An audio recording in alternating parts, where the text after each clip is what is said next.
All right, welcome everybody to the Big League Podcast. We haven't talked about the league in a minute, so kind of excited to dive in and take a look at some of these teams. Some fresh faces at the top. Here with JR, here with Daniel, GM of Yo. the Moneyline and the Herons. And That's right. Yeah, let's go straight to the standings page. Here it is. I mean, it's half of the standings page. It's what? Sorry. I mean, the left side looks like standings.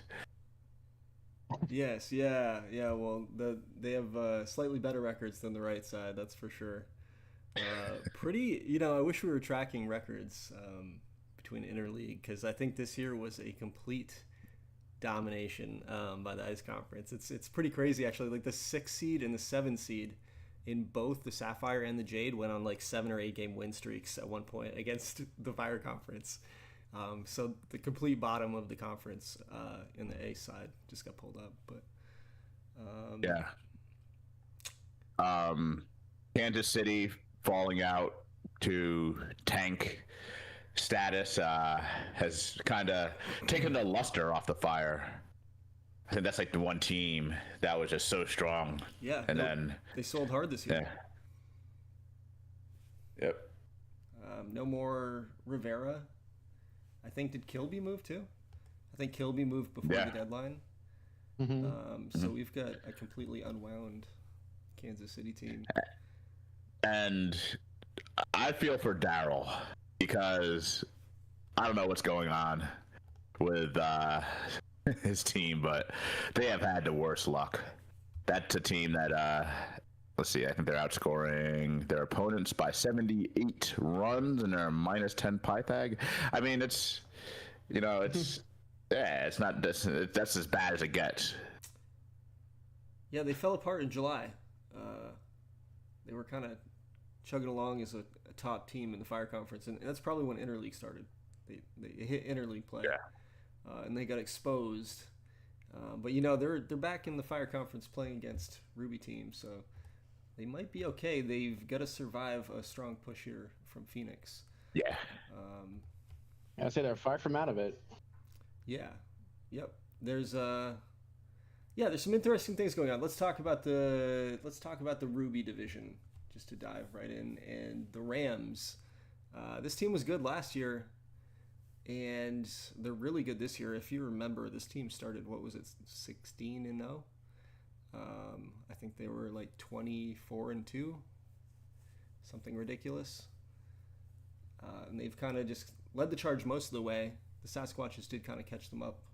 If you kind of look over at the division graph here, but yeah, pretty crazy team. I mean, they cooled down a lot. I mean, past April, but they've still been a very good team. Still playing a bit over 500. I mean, it's Bill Raymond. Let's talk about the best player in the conference, maybe in the TBL. Yeah, for sure MVP. I think at this point he's run away with it. There's 9 games left in the season. Someone in chat gave him his roses. Was it you, Daniel? I forget. But no, he's it was me. He's a sexy player. Yes. He's really and just hitting by far the best MVP this conference has seen probably in the last 15 years. Yeah. Well, I mean, seriously. I feel like it's like the Madden cover curse. Like we'll see what he does in 2030. Now that he's had his MVP season. Let me tell you about the curse. So yeah. He's too good. I don't see it. Yeah, he's not very happy. Disruptive influences on the Rams apparently. That's not good. That's interesting. Hold on a second. So he's great, but he's just not happy about disruptive influences. The team chemistry and Bighorn. Who's the player? I mean, it's usually his team's pretty good top to bottom if you look at the lineup. We can dive into the chemistry. We've got some disruptive players. We've got some outspoken, some selfish players. Wow, no yeah, no captain on this captain. team. Interesting. But they're just straight talent. They're really, really good. Bill Raymond's great. We all know about Bill Raymond. St. Dennis really isn't on my radar. This guy's in the DH position, but he's got 34 home runs this year. That's a huge step up from anything he's done in the past. Probably a fluke season, I'd say. Agreed. But you'll take it. Frank Pedroza at 34 years old has 31 home runs. This is the best season of Frank Pedroza's career. That's pretty nuts. He's getting everybody right in their sweet spot right now. Yeah. At the young age of 34.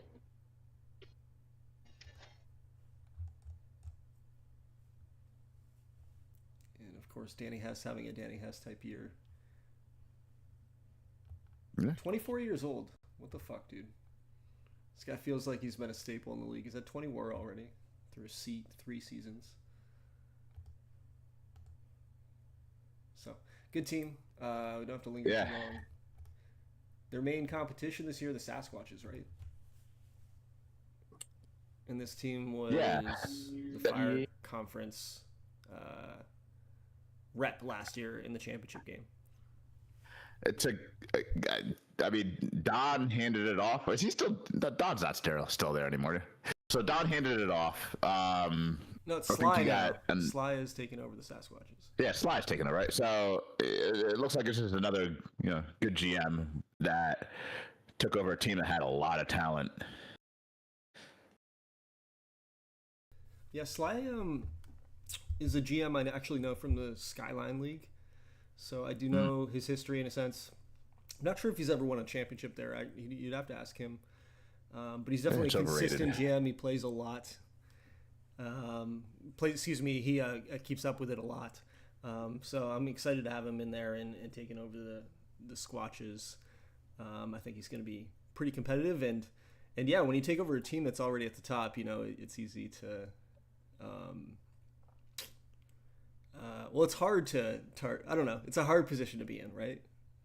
Because you're gonna either not get credit or not get full credit or whatnot. Well, so yeah, it's one of the few times you get a franchise from somebody who took care of everything, didn't leave you in salary cap or salary hell. So I think it's a good franchise to pick up and run with.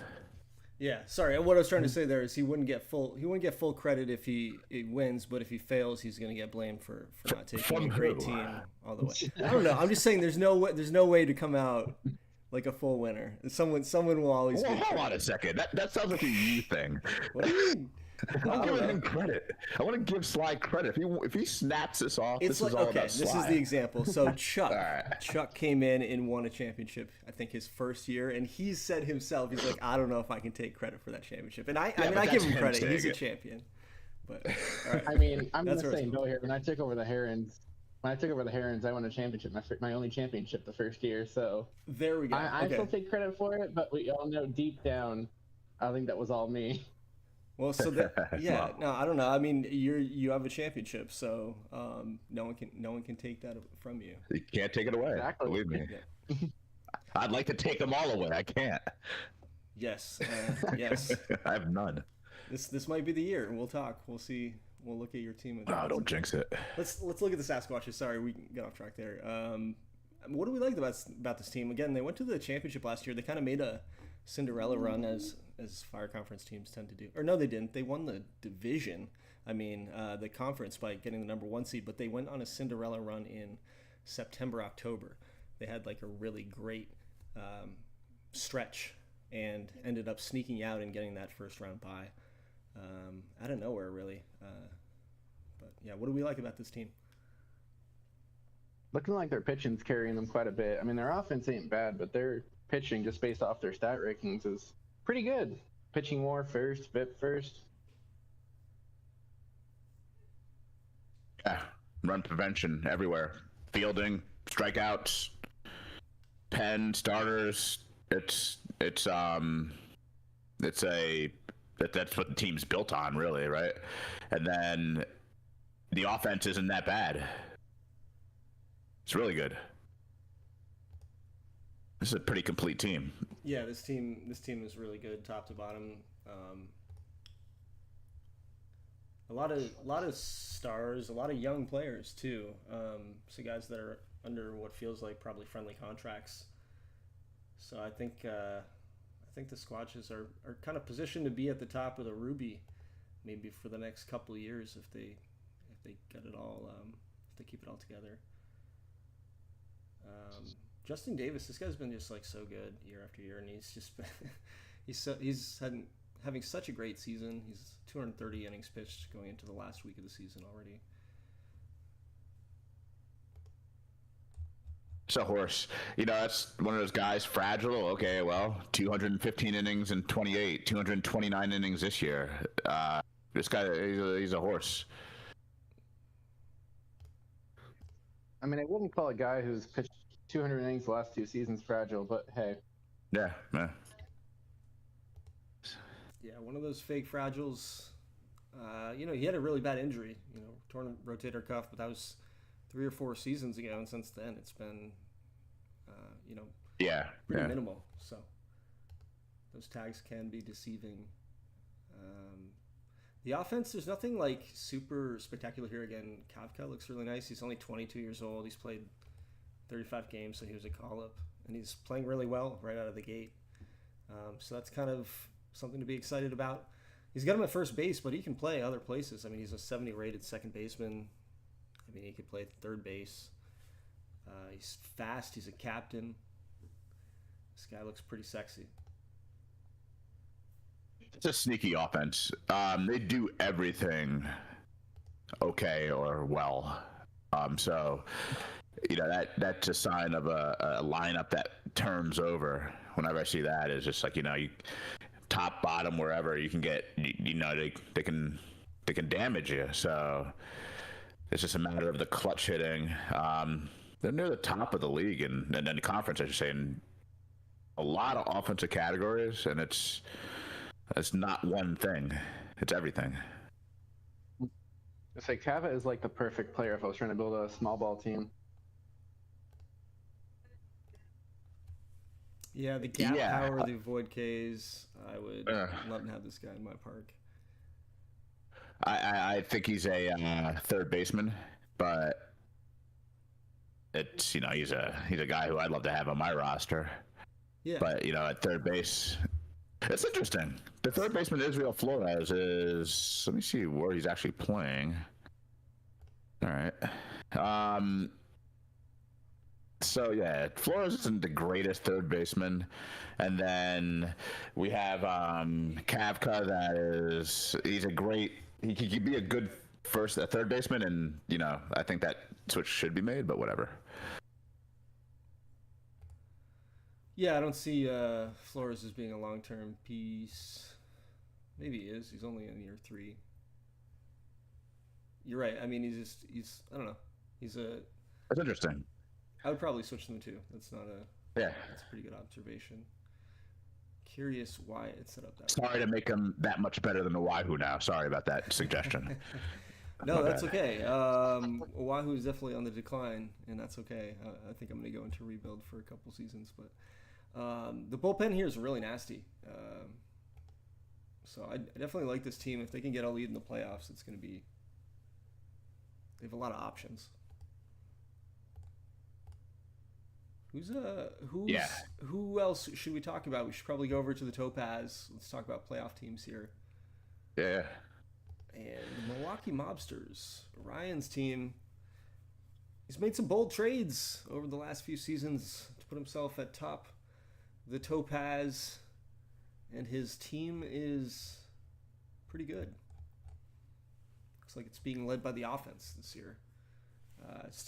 Team stat ranking wise.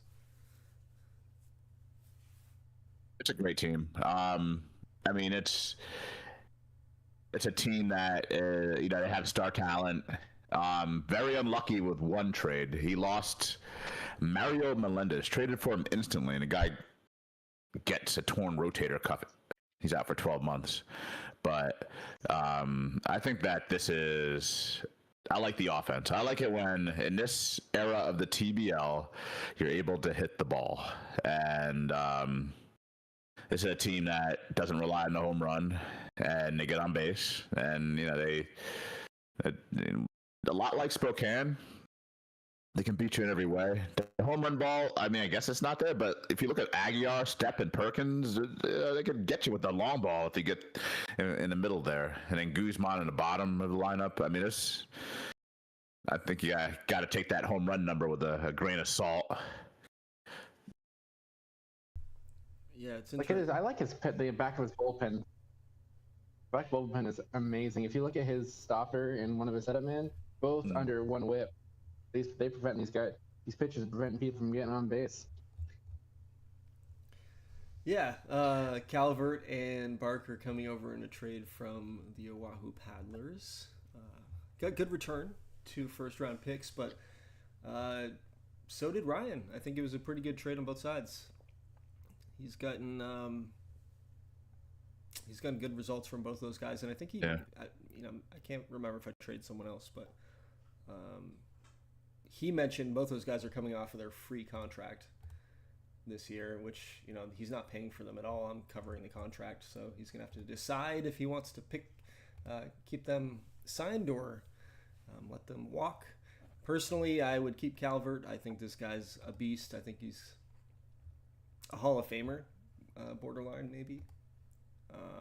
Barker. Hold on a second. Let's not just throw that out there. Whoa, what do you mean? Whoa. I don't know. I think he's that good. He's been great. He's got a 1 whip in his career, 600 innings, 12.2 Ks. Again, I like the relievers. People don't like the relievers, okay? I like the relievers. I believe that I've said this before, they relieve, even in Major League Baseball and whatever universe that's in, you have to do specific things that are associated with winning in postseason to be a Hall of Fame reliever. If you look at the ones in quote unquote real life, it's usually guys who thrive in the postseason, or there's some high save guys, total guys, but there's also a lot of guys who get a ton of saves who are nowhere near the Hall of Fame. So I mean, Calvert's he's got a couple things going for him. I can't lie, but I can't lie either. Once I looked at his stats, I probably have to walk back my claim. He's not a Hall of Famer, but he's a really great pitcher. Look at his ERA the last 2 years. It's under 2. I mean, come on. He's fantastic. I think he's more not a Hall of Famer just because he hasn't been put in the position to be a Hall of Famer. Like he hasn't been that guy. I think he just hasn't won enough. I think a guy like this needs like 2 World Series as a dude. His postseason numbers are phenomenal. Like he might be one of the best postseason pitchers to really pitch in a TBL, but it's there's just that little extra that will give him that Hall of Fame nod or a couple votes. Yeah. So he brought in Kilby. That was his big move. Kilby's obviously a stud. Kind of a legend. I mean, he'll go down as that guy who got injured in Game 7 or whatever, and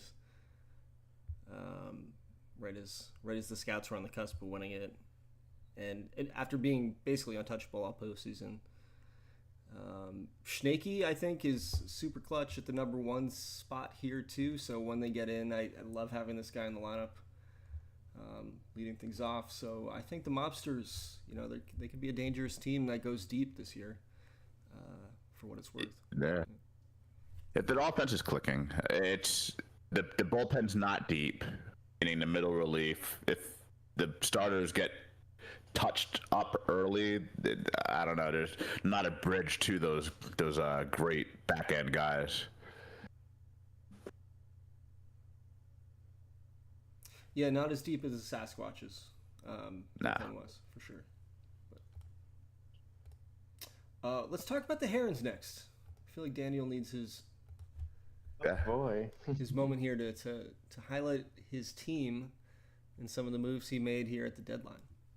And I will be honest. Actually, let me start by saying this, Daniel. I was super excited to trade with you, because you made a strong offer, but also because you were 5 games under 500 when you did it. So it was. That's why I said it was a gamble before we started the stream. I was like, damn, if this doesn't work out, I'm cashing in here. But you've been 31-17 since the trade deadline, so your team's been good. Yeah, I know. I was on the fence if I wanted to sell or buy.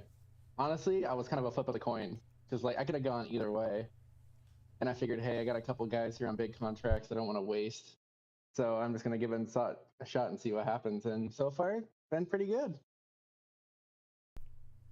Yeah, you've been hot down the stretch. Got a lot of guys in the injured list. I don't know anybody. Looks like a few key guys, but they're coming back pretty soon, so that's good for you. Offense has been kind of middle of the pack. Your defense has been great this year. Your pitching has been pretty good this year. Who have you been who's been carrying you through the 2029 season? Well, it's actually, I wouldn't say he's carrying me, but I wanted to mention Jared Hensler.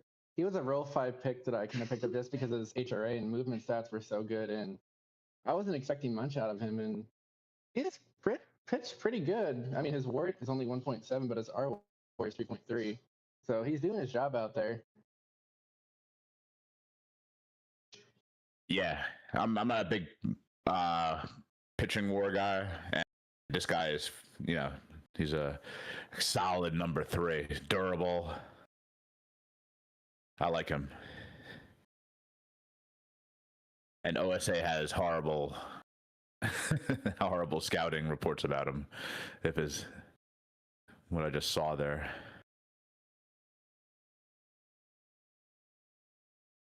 The other guy is, if you look at Nick Aggins, he was an all-star this year. 2.82 ERA and whip. I mean, I think his OSA doesn't really like.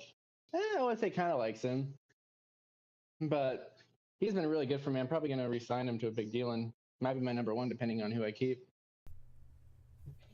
Yeah, I like this guy's profile a lot. I like a ground ball pitcher who has that really high movement and that high HRA, for sure. And it looks like his controls already come in, so that's a plus as well. So as a young guy, I know I like this a lot. This is in this era of the TBL where singles are at a premium and the batted ball is not great. This is a great guy to have, and it's nothing straight. Cutter, change, slider. You're not getting a fastball. There's no four-seamer. This is a guy that would suck to hit against.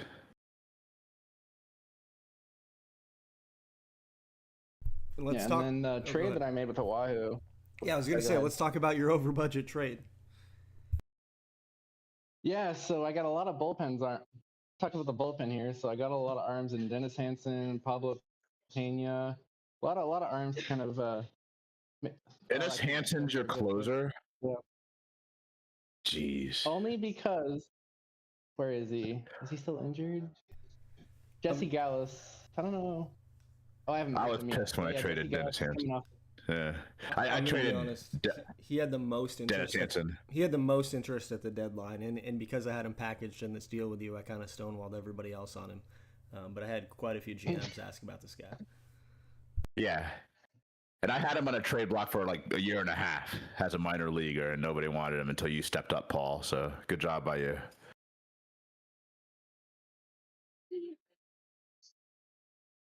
And then the other guy I want to talk about, the old future Hall of Famer, Aubrey Santamaro. I think he's kind of on a farewell tour here, but I probably don't want to pay him a lot next year, but he's been pretty solid. I mean, he's not to the closer that he was 6-7 years ago, but he's still a pretty solid piece.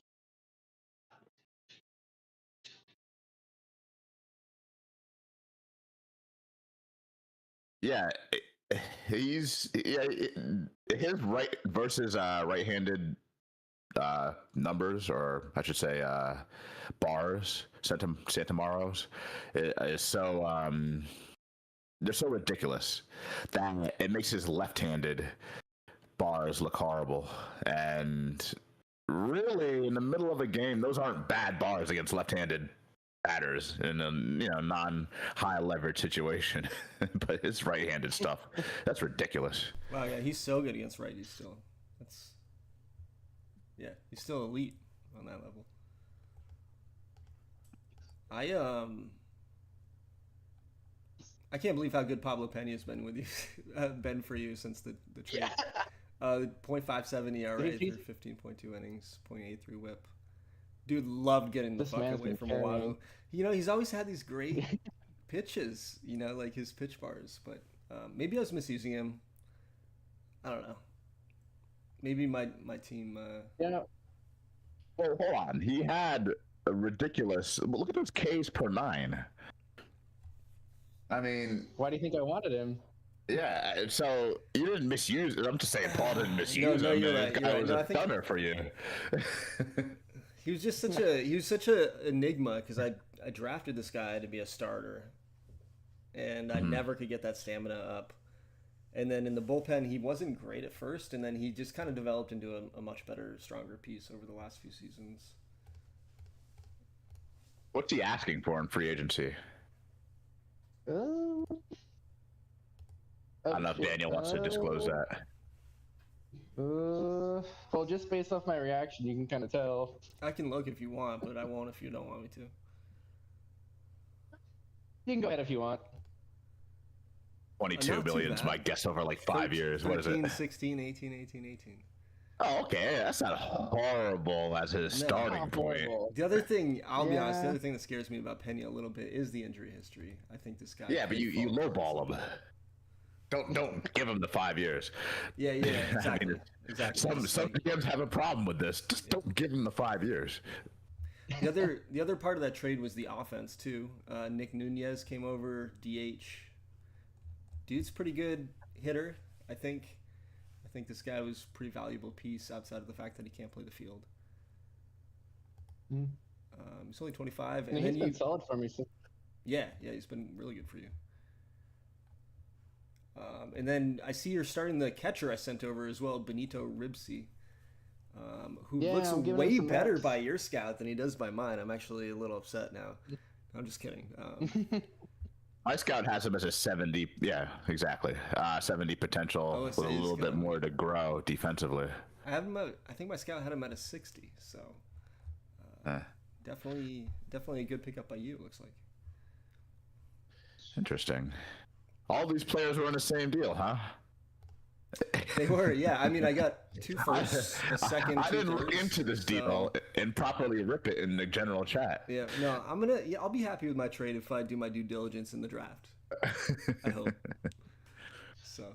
This is a good haul. This is a good haul. Yeah, I got 2 top 100 prospects, I think, from you as well. Which, again, not top of the line prospects. They could go either way, or they could develop. We'll see. But.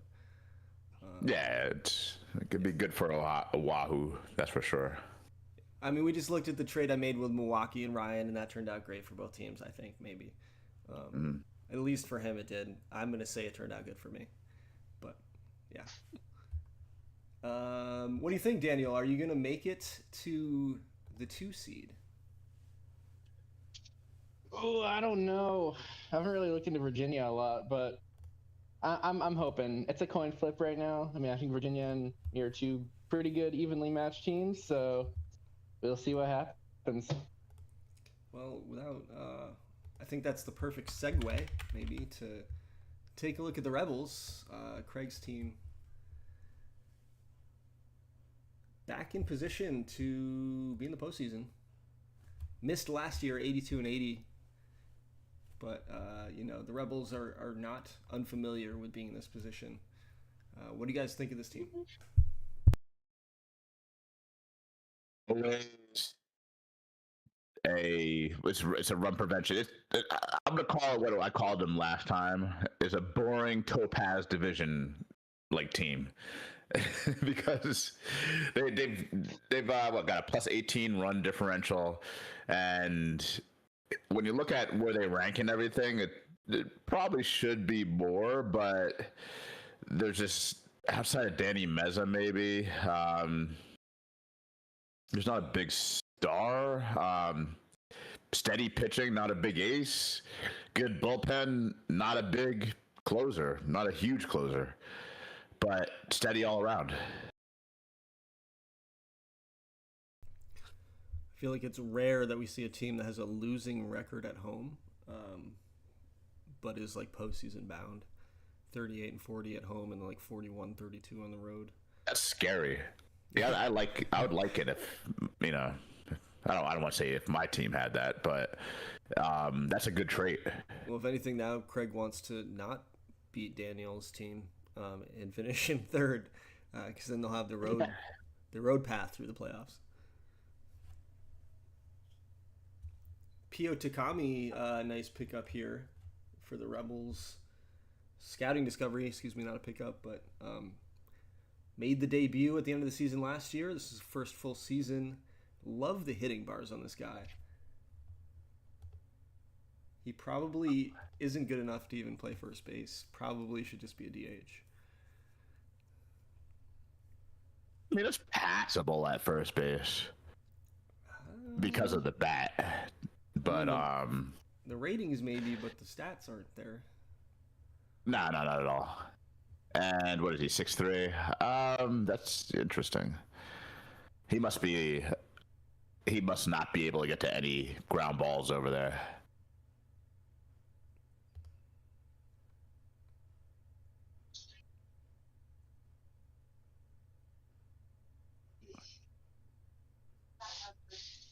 I don't know. It's funny. You know, Andrew ran this team for like 20 plus years, and I always thought this was like the most boring team every season, and it kind of still is. It's kind of boring. Yeah. Like I ran a team like this because I had to, but you know, you got to eventually get that transcendent star to elevate these guys. I think that's what this group is missing. I feel like Alan Crow could be the type of guy that you retire his number, like as a franchise, but will be forgotten in the annals of TBL history. I mean, I guess you're gonna retire 25. He's only 30. He's only 30. I think. I hate doing the war thing. The war thing really annoys me because I've seen pitchers that have had worse wars with better actual pitching years, but a guy that has a 24 WAR shouldn't get his number retired. Maybe that's how they do it in Virginia. I don't know. We ain't doing that in Somerville.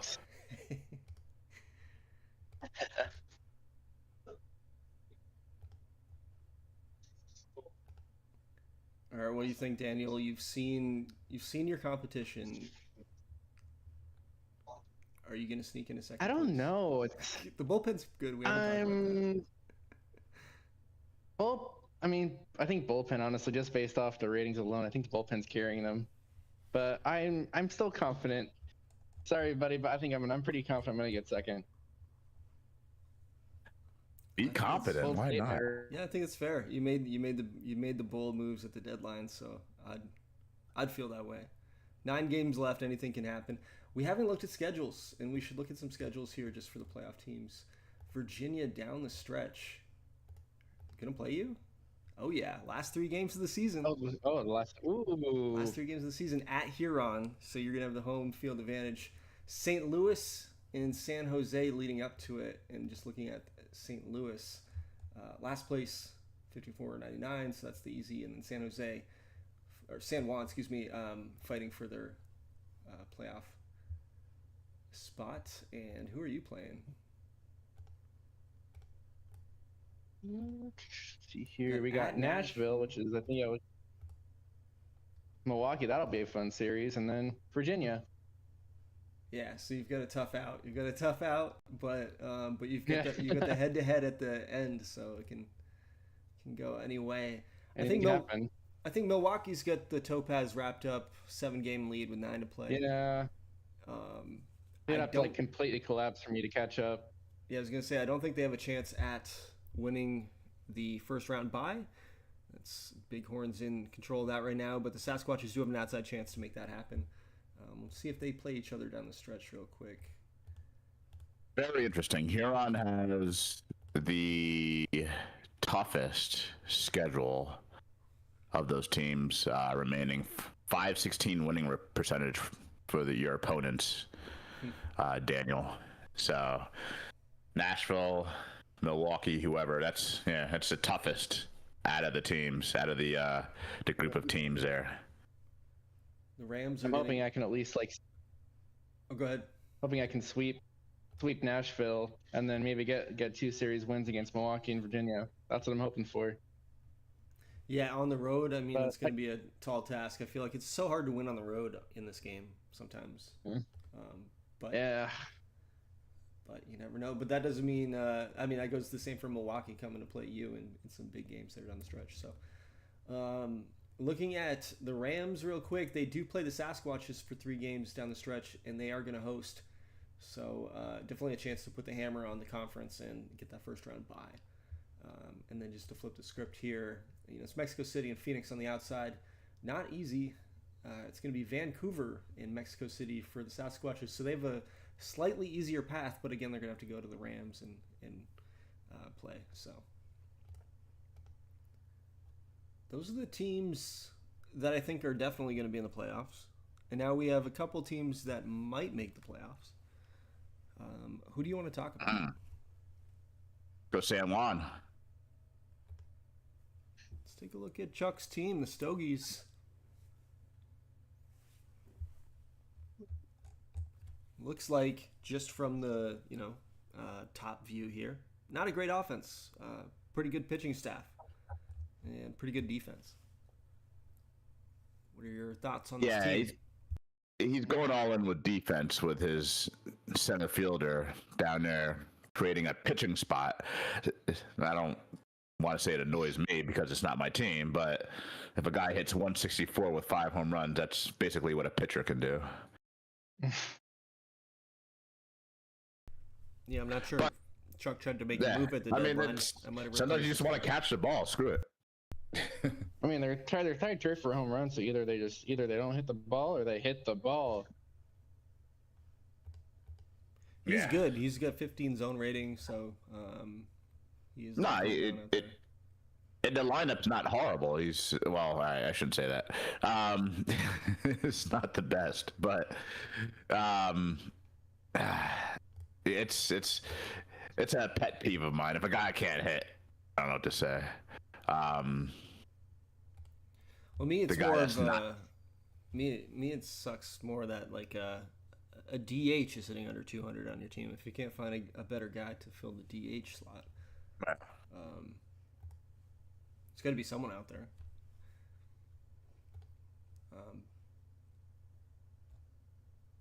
Well, he's also paying the guy $14 million over the next bunch of years. Look like one of those. Let's see. He looks like he just signed. He just gave him extensions. A guy who's been with the franchise for a long time. Young Yi Snyder. Looks like he just fell off. Yeah, he's got a lot of team options on these, so he's only locked in for next year. I don't know. Chuck's... my boy Montenegro's on here. Yeah, Oscar. Long time. Yep. Yeah, Montenegro. I think. Is this guy a Hall of Famer? Oh, 100%. But I'm biased. 100%. Yeah, I don't know about that. Is Maybe it like 100%? I don't know. He's a coin This flip. is a polarizing case. I'd give it to him because the home runs and it's so close. I don't know how many games did he play in center field. I don't know. Did he play center field at one point? I don't know. I think mainly so borderline. It is so borderline. He was a terrible. He's one of the most borderline guys I've seen. Honestly, he's out in my opinion.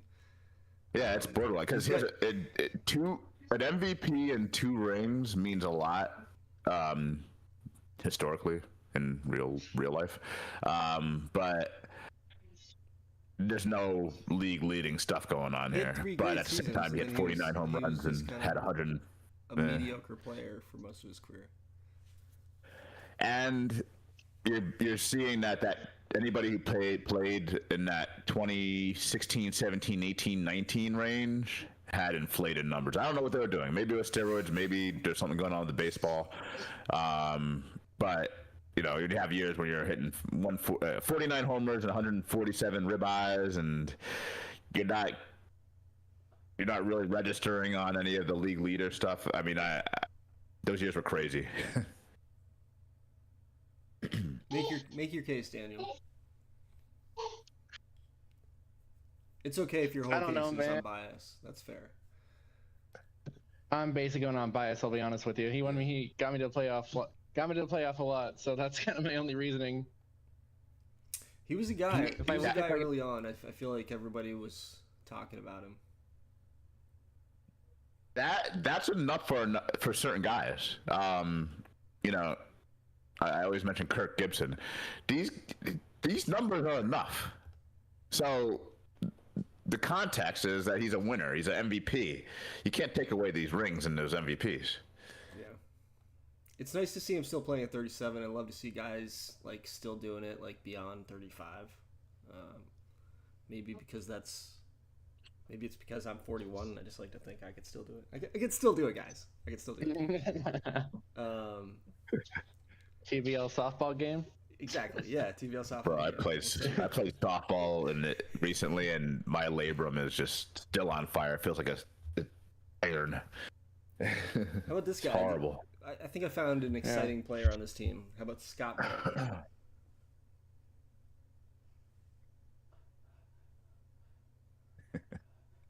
What excites you?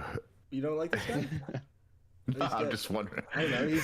He's got great offensive bars. Is an interesting word. He's a very solid player. He's got great offensive bars. He's got the perfect defensive profile for third base because he's got the strong arm. Maybe you'd like to turn double play up a little bit more, but and then he's fast. I don't know. I like that combo.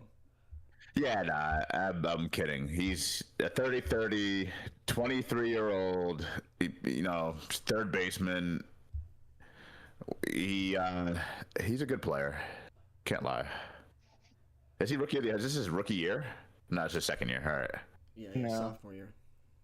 So he may be pushing for a silver slugger. I don't know, but he's durable. That's a big year. That's a big year to start a big career if you're gonna have one. Big step up from last year. Yep.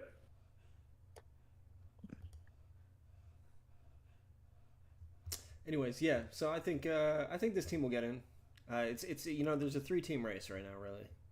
It's San Juan, and then we've got 2 teams back here. San Juan, who do they have to go through? Let's take a look before we hop on to the next one. Take a look at the under TBL tab, the playoff. What do you call it? I'll be honest. The schedule. Oh yeah, good call. The schedule isn't super friendly. At Milwaukee, at Virginia, St. Louis is friendly, but it starts rough. Because I'll tell you all of that stuff. Yep. And their competition, Phoenix. This team's been kind of exciting down the stretch. Terrible injuries kind of sidelined them to their superstars. Sudeth was out most of the season. I guess now he said, who did he say was out? Caden Allen? 7 months, so not coming back. But this team's been making a surge, if I can get to their page. 21-5 in September. How about that? Damn. What are your thoughts on the Firebirds?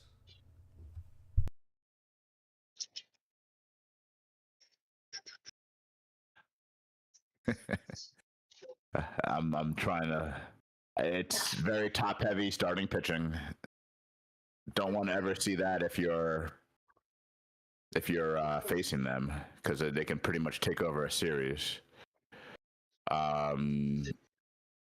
Outside of that, I mean, it's not there seems to be places in the lineup where a pitcher can hide. So we were talking about the lineup flipping and being able to have like a good flow through a lineup. I don't know. It just seems places where I don't know if it's in the middle of the order or wherever, where a pitcher can just hang out and there's no pressure. But that's just me looking at the numbers. Yeah. I'm just kind of like a quick look at their like bullpen, and their top two pitchers, like front of the rotation, is amazing. Once you get past those first two, it kind of turns into meh, not bad, serviceable. At least that's what I'm thinking. I don't know. I like their 1 through 5. Their good players have to be hot. One of them is injured now, right? Caden Allen. And in order for them to do anything, Sidith and Taylor have to carry the load with Gullidge. I mean, actually, that rotation could be annoying for somebody in the first round.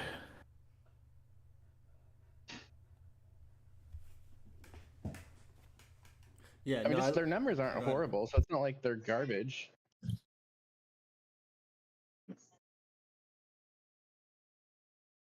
Yeah, I like their 1 through 5 a lot. I think that's the strength of this team. Kind of curious. They have so many lefties, a lot of switch hitting guys. The ballpark plays really well to righties, which I don't know. I guess it doesn't completely, but it does for home runs, for power.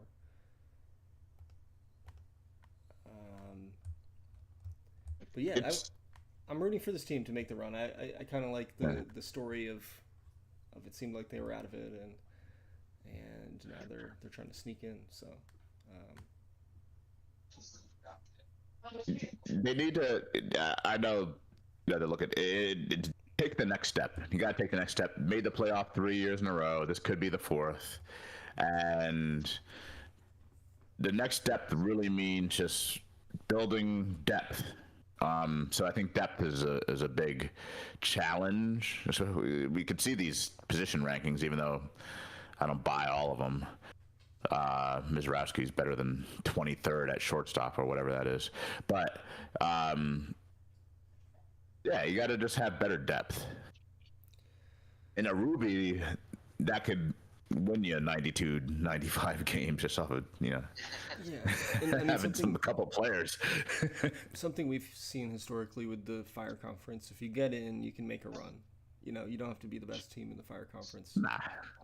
But not only that, you've said this on past podcasts, but what have you done for me lately? Like this team's 21-5 down the stretch. If they can finish strong in these last 9 games and then get in, they're super dangerous, I think. Yes. To really make a splash. So, and I don't know, did Brendan make a move at the deadline this year? Was he aggressive? He usually is, but I feel like he's also used a lot of capital for the last few years. So I'm not sure. I think last year he went. He was so far back this year. I don't think he was aggressive. Yeah, and that is, I love that being. If the players don't deserve the move, don't make the move. And that goes to the guys in the clubhouse. Like, if you're playing like shit, I'm not bringing in another guy. You got to kind of fix your own stuff before we start adding players. And that may be where Phoenix is at.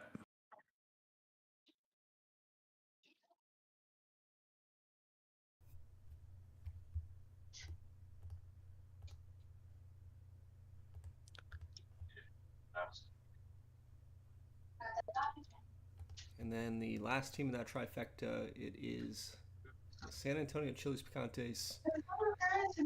Daryl's team, you mentioned, been a little bad luck. But yeah, what do you guys think of the Chilis Picantes? This team is better than their record says. Without even looking at the Pythag. I think like you said earlier, this team is just super, super unlucky. This is the most unlucky team in the TBL over the last season. I'll give it a whole season. It's not even injury luck. There's just a lot of roster abnormalities going on with this team. I think everywhere from Rule 5 to having players unprotected in different situations to just bad performance. And whatever's going on with the bullpen. Looks like one of the most frustrating bullpens ever to exist. Yeah, I remember he was mad because I think his Rule 5 export didn't go through and he lost a lot of players. Mm-hmm. And Daryl's a great GM, but seeing that, and then he's getting frustrated. So my message to Daryl is hang tough, brother. You know, we don't want to see you leave the league because the chili picantes are always good, and you know, I mean, maybe Paul wants to see you leave the league because Oahu really needs a come up, but yeah, this is just a bad luck, brother. It's not, the record doesn't show what the GM does for this team and how good the players really are. I know we've gotten to a few pretty tough arguments in the past, but be tough even though it's tough. Don't worry, it's only big. I'll say this every time about Daryl. I appreciate those arguments. It's something where a difference in baseball philosophies, your baseball constitution, is one of the great things that we get to argue still to this day in America without going overboard. So I enjoy it. Yeah, Daryl. I remember I think when I was first still. Oh, go ahead, Daniel. When I was still fairly new to the league.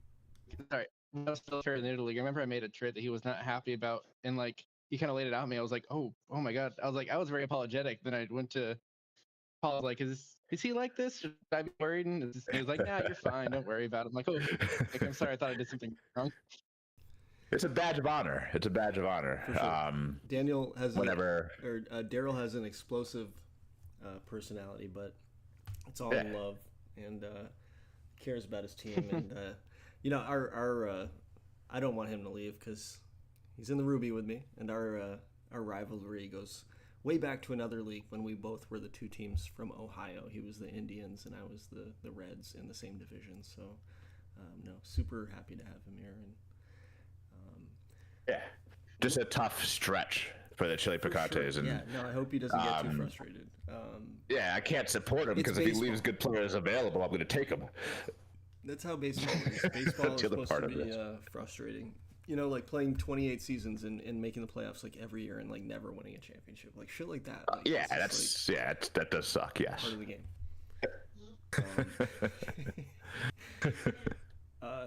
So looking at this team though, let's look at his actual guys. Jose Marulanda, this dude, 3-time All-Star, 2-time MVP in the playoffs, only 28 years old. Love this guy. He got a kind of a late start to his career, but I think he could be a guy we talk about at the end of it. Yeah, that year 24, his age 24 year is good enough. It's on time. Not a lot of guys are hitting 38 bombs, 130 RBIs at that age. So even though he made his debut late, he got off to a running start, and he's in the fast lane. This is like we were talking about Montenegro and how he kind of accumulated what he's accumulated. This is the same for Marulanda. This is a pretty quick start to a career when you actually look at it. There's no GM. No, it's niche, but his slugging. Go ahead. No, you go ahead. Go ahead. Now I've noticed, his slugging has been over 500 basically his whole career, and I can't remember a time that a lot of players have constantly over 500 slugging. Exactly. 137 OPS plus career is borderline elite as a hitter. I'm gonna out myself right now. I actually don't know what good baseline numbers are for any of those categories. Like I'm kind of a noob when it comes to the stats of slugging, OPS plus. Like 150s is 50% better than the average, right? So that's elite. That's where you see your Hall of Famers is 150 OPS plus or higher. Can we get Jay to calculate all those numbers for us?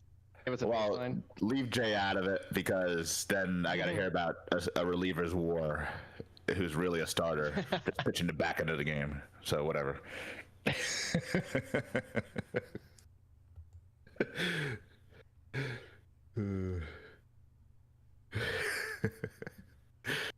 Yeah, I like But this. it's a good team. It's a good team. This team is good. I like this team a lot. The offense is good as it always is in San Antonio. The pitching leaves something to be desired, and that's why they're probably not a sure thing for the playoffs. And I actually think they probably are going to miss and be the three teams we've looked at, two get in and one is out, and I think this might be the out team.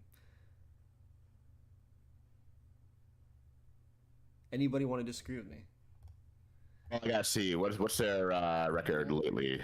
Let's take a look at who they play because that's important. They're going to play at Phoenix, at Oahu, versus San Diego. So maybe I don't know. Maybe I'm wrong. They've got You can get really hot. You can get really hot off those three. That or Phoenix. So Phoenix and San Antonio are going to play each other right away. Those are going to be three huge games. They're a game apart. Phoenix is up by 1. But then Phoenix has at Vancouver, but then they have to go and host the Rams for 3. So a little more challenging. Oh, my gut's telling me San Antonio's probably going to miss. I mean, that's just what my gut's telling me. The other one was San Juan. I think we had looked at this, but just to remind you, at Milwaukee, at Virginia versus St. Louis. So yeah, 6 on the road against those two teams is not good for San Juan. they do have the 2-game cushion on the Chiles Picantes, though. So that's the other thing. Yes, but that's enough for me to think that they have the toughest road by far. They're also the coldest team. They've only won 3 of the last 10, so I will go. I've already made my prediction. I think San Antonio's out, but I think it's anybody's game. Yeah, I got San Antonio in and San Juan out, but that's just me hoping that I want to see San Antonio make it in. I want to see them go on a little tear here. Anybody worth talking about outside of this? I think actually just because No. just because Daniel brought it up, just real quick. I think it's super interesting that Nashville's Pythag is plus 16. I don't think I've ever seen that before. Okay, hold on a second. Let's take a look at that. What is going on there? That might be they're. Is he running? What's he doing? Running openers or something? What's going on here? I don't know. That just might be the highest Pythag I've ever seen. They're just bad. What the hell? Lucky. Well, what's this closer doing? What is this? He just throws some guy out there and he becomes an elite closer. Or maybe he just put him there because the numbers were good. I don't know. This guy's just hammering down games. Who is this? Jared Woods. That's crazy. MVP. He's been doing it for 2. I mean, well, I don't want to make another Hall of Fame prediction, but reliever of the year. Yeah. No, seriously though, he is getting out of these 40 rated guys in the bullpen. He's getting what guys are getting out of like 50 rated guys. That's crazy to me. I don't think it's unusual to see just like these random dudes every once in a while have like an anomaly season. I feel like we just looked at like a hitter on another team that was like not great. And all right, I mean, I guess I do agree with that, but this is crazy. Yeah, no, we don't have to look deep into it. I just no, we don't have to look deep into it. But it's funny. It's funny to me. Yeah. And then you mentioned -10 Pythag, or you'd mentioned it. It just made me want to look at it. But Chiles Picantes do have a -10 Pythag. Pretty unlucky. I mean, Phoenix is -4 though. The Rams are -8, and they're still the best team in the conference, which is wild. That's how good they are. One-run game records are telling you the story there. Yep.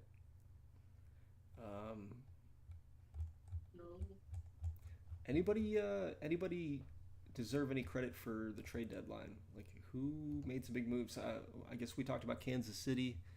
Wasn't afraid to ship off Rivera, Kilby, really diving deep into that rebuild mode. That trade is interesting. Not anything but the fact that he disclosed that Arturo Rivera would only waive his no trade to Carolina, and Carolina paid so much. I don't know how the negotiations worked, but it's I don't know. I think I don't want to say that Carolina overpaid. I would have paid a lot for that guy. Carolina's in the window though. Like now is the time Yeah. to win a championship. Yeah. It's for a team like But this if you- that's so hard to look at this. Market size, fan loyalty, fan interest. I love it. I love the move.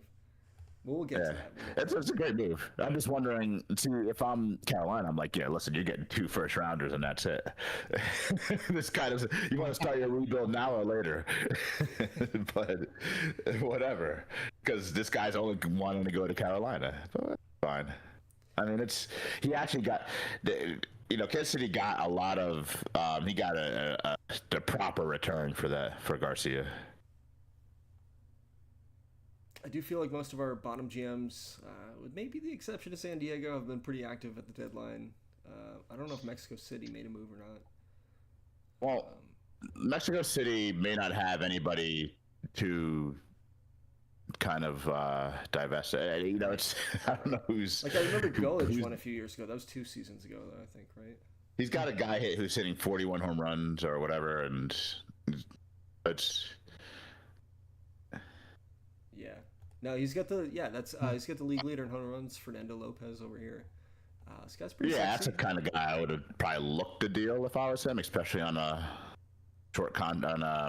controllable small contract. The guy is durable. He's in his prime. Still time, for sure. Yeah. Yep. He's one of those guys that I just. Oh, go ahead, Daniel. I was gonna say I wanted to shout out the GM for St. Louis, because he might have not made a lot of like big high market moves, but he made a lot of moves at trade deadline, getting a lot of late round picks. Yeah, we should actually talk about that. Aaron's been really good since he's joined. In terms of Anthony, excuse me, fucking not Aaron. Anthony's been really good in terms of acquiring assets. I think he had something like 14 or 15 picks in the top like 8 rounds last draft, and I know he's pretty loaded up going into this draft as well. So assuming he knows how to draft, he's going to have a pretty deep system here in a couple of years. He's going to be a team to watch out for. That's the next challenge, right? Turning them into players. But he made a couple trades, taking on money to get a couple 8ths from Carolina. He actually made a bunch of trades with Carolina, a couple of trades with Carolina here. So yeah, he took those are the trades that build it. I think he took some salary dumps, and then salary exactly. Yeah. But assets, so, yeah. It's better than I think selling just money for picks. Yep. In this situation, because the players that you get can turn into something, and then you can trade them. So good job by St. Louis. Yeah. And then I will say, I made a bunch of big deadline moves. I traded, obviously, the big deal with the Herons, but I got a 1st and 2nd round pick from the Gremlins for my closer. I got a 4th round pick for my second baseman. I got a 4th round pick for another guy I don't even remember. So pretty happy with my deadline. Acquired a lot of assets and still have some good superstars that could be dealt in future seasons. Surprised no one inquired about Steve Hoffman. I don't know, the bars aren't super sexy, but dude is leading steals again this year. Just at 800. Contract's not super unfriendly. And who's the other guy? Yeah. No one really inquired about. That's a guy I would have. I mean, not me, my team, but I'm surprised you didn't get any action on him. Yeah, I think left field is a position that people want power out of, and they overlook players like Hoffman. Yeah, that might be fair. Yep. It's all about need, but all right. What do you guys think? Anything else to talk about in the Fire Conference? We did that pretty quick, an hour for a conference. Yeah. That's like, I think, a record. Not really. If you want to make picks, you can make picks. But as far as the MVP, it's Raymond. I didn't see who I would think is the pitcher of the year there, but I don't know. Yeah, by pitcher war, it's Justin Davis. But there's no way he had a better year than Ryan Wallace, who... Yeah, but Wallace is injured. I don't know. Which, again, pitcher war, painting an interesting we didn't story. even talk about Ryan Wallace, but that's a brutal injury. If somehow the Stogies get into the playoffs, this guy's going to be back. I think, like at least by the second round.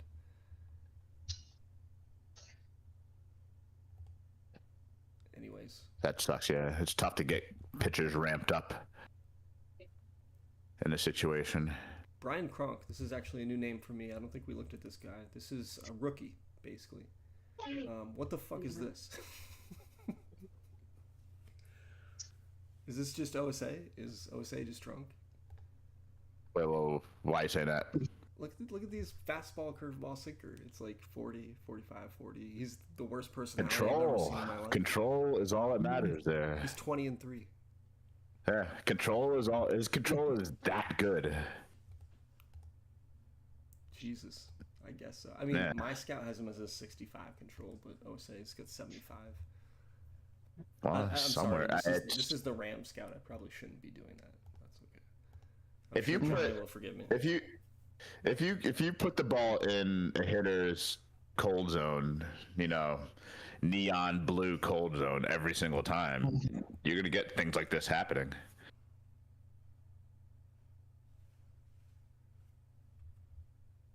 I hate it.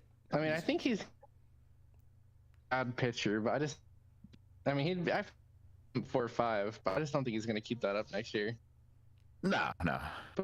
There's guys like this who have gone through baseball. You know, the win total just makes it look so good, but this is a bit of an anomaly based on his numbers. He doesn't allow base runners though. Just that's what he doesn't do. Before we move on, I actually have a question for the crowd here. Let's see if I can find him. I've got a knuckleballer, which I'm excited about. But it's like his fourth pitch. Does that mean he doesn't throw it often? Is that your interpretation? I usually look at it as, let me take a look at this guy because he's terrible.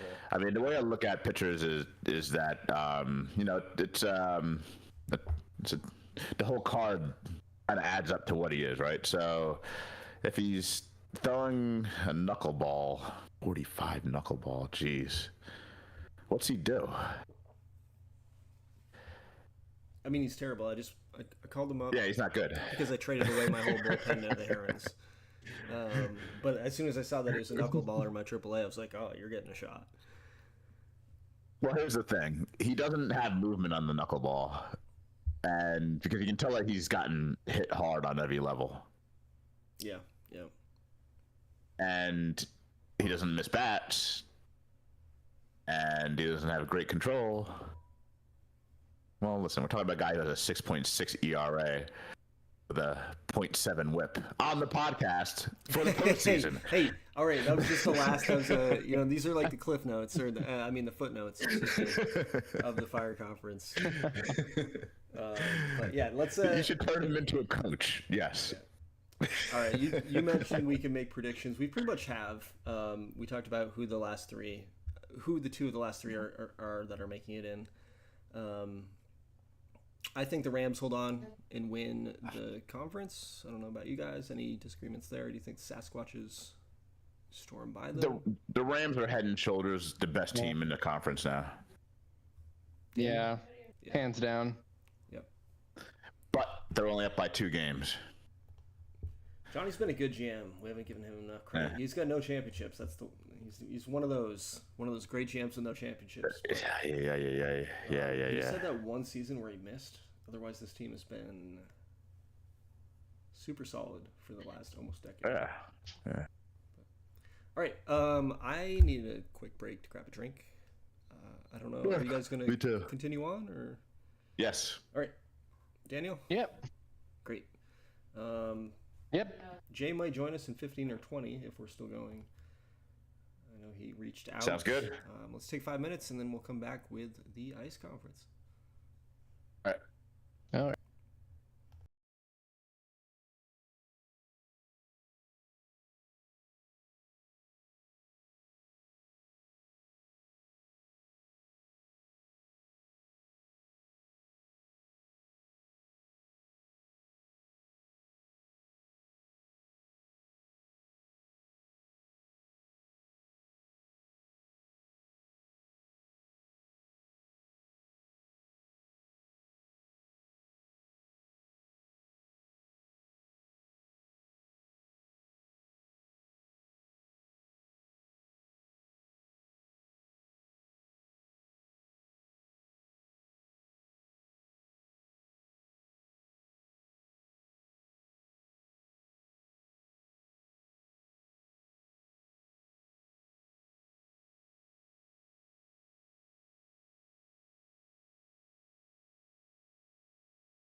All right, we're back here with the second half of the podcast. Ice conference time. Let's take a look at what's going on. The money line at the top right now, 97-56. This team's been in fuego. What's going on with your team this year, JR? What's going on here? Next man up mentality, and Antonio Reyna just really evolving as one of the 3, maybe 2 top players in league's history. And it's just another monster year for him. Dealt with injuries to Posey. A lot of good contributions. We've given guys who are slumping in the beginning of the season a chance because of injuries. But I like the depth of the system. The bullpen, it has been phenomenal the whole time, and we're starting to get some breakouts. Tim Snyder's I don't know if he's having the best year of a closer in a TBL, but it's up there. And it's right now they're just playing good baseball. So we look at the averages. You look at the team stats rankings, and then a lot of these teams you see are in the same area, top 4 in damn near every category, and maybe except for 1 or 2. And for us, it's just all happening at the same time. Had a horrible start to the year, and then after that, they just started playing the way they could. The rotation, BJ Reyna, I picked up, former division foe, and he kind of solidified the rotation. So we have another pitcher, Bob Base on Ball Reyes, could not throw a strike for the first 3 months of the season, and now he's striking everybody out. So it's young guys, once again, love the pen, and I'm just hoping that I get a Reyna postseason, where he actually hits like he does in the regular season, and that carry. Somebody needs to carry this team. He hasn't been that guy, even though his numbers have been good in the postseason. I'm talking about he needs to blow the doors off. Just one of those big poppy postseasons or pool host postseasons. We're waiting for that. Like a grand slam on the bottom of the 9th. Something, And but just really, it's about the fact that everybody can hit. In our organization, you're not coming to this team if you can't hit and field. There's just no way around it. I've been lucky enough to build this team since the inaugural year, so every player that has been acquired has been in that vision, right? So versatility, speed, hitting. The pitchers do their thing. With stuff. We're big stuff. We don't care about walks. We'll walk everybody. We don't care. So that's what it is, and it's I don't know. It's just everything's just happening at the right time for this team, and it's I don't know. It's everybody's been good. Everybody's been good. Does it feel like to you that this game mimics real life sometimes? No. Yes and no. This isn't like the Knicks run right now. No, I'm just kidding. I'm fucking with you. I'm sorry. Well, hold on a second. I'm sorry. Let's get to it if you want to get to it.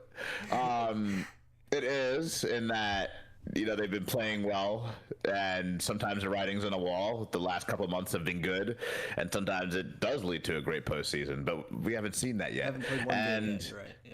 Yeah, I haven't played one game, and I don't know. It's if we get this, I'd be surprised if we get the bye. All right? I think Denver, somebody's gonna blow by us for the bye.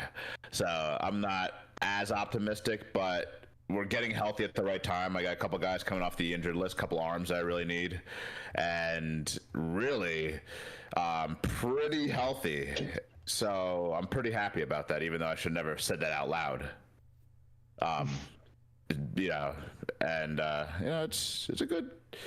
I feel good about the team. And it's all homegrown, mostly. I mean, Reyna's obviously not, but you know, all these guys come from the system.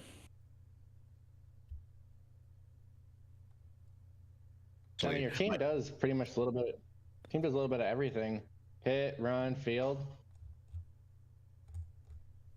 Yeah, I've been happy with the base running for the first time. I think it's been that far ahead of the league that I think it's a big thing to have good base running when there's so many strikeouts. Like the sack bunt doesn't work anymore when you have strikeouts because you know you're just giving away outs at that point, and the next ball's not going to be in play. Well, a quarter of the time it's not going to be in play. So being able to get the extra base, steal bases, I think is huge, and that's probably the proudest thing. If I wanted to compliment this team, I don't like complimenting my team at all. So we, you know, next man up. That's the way we look at it.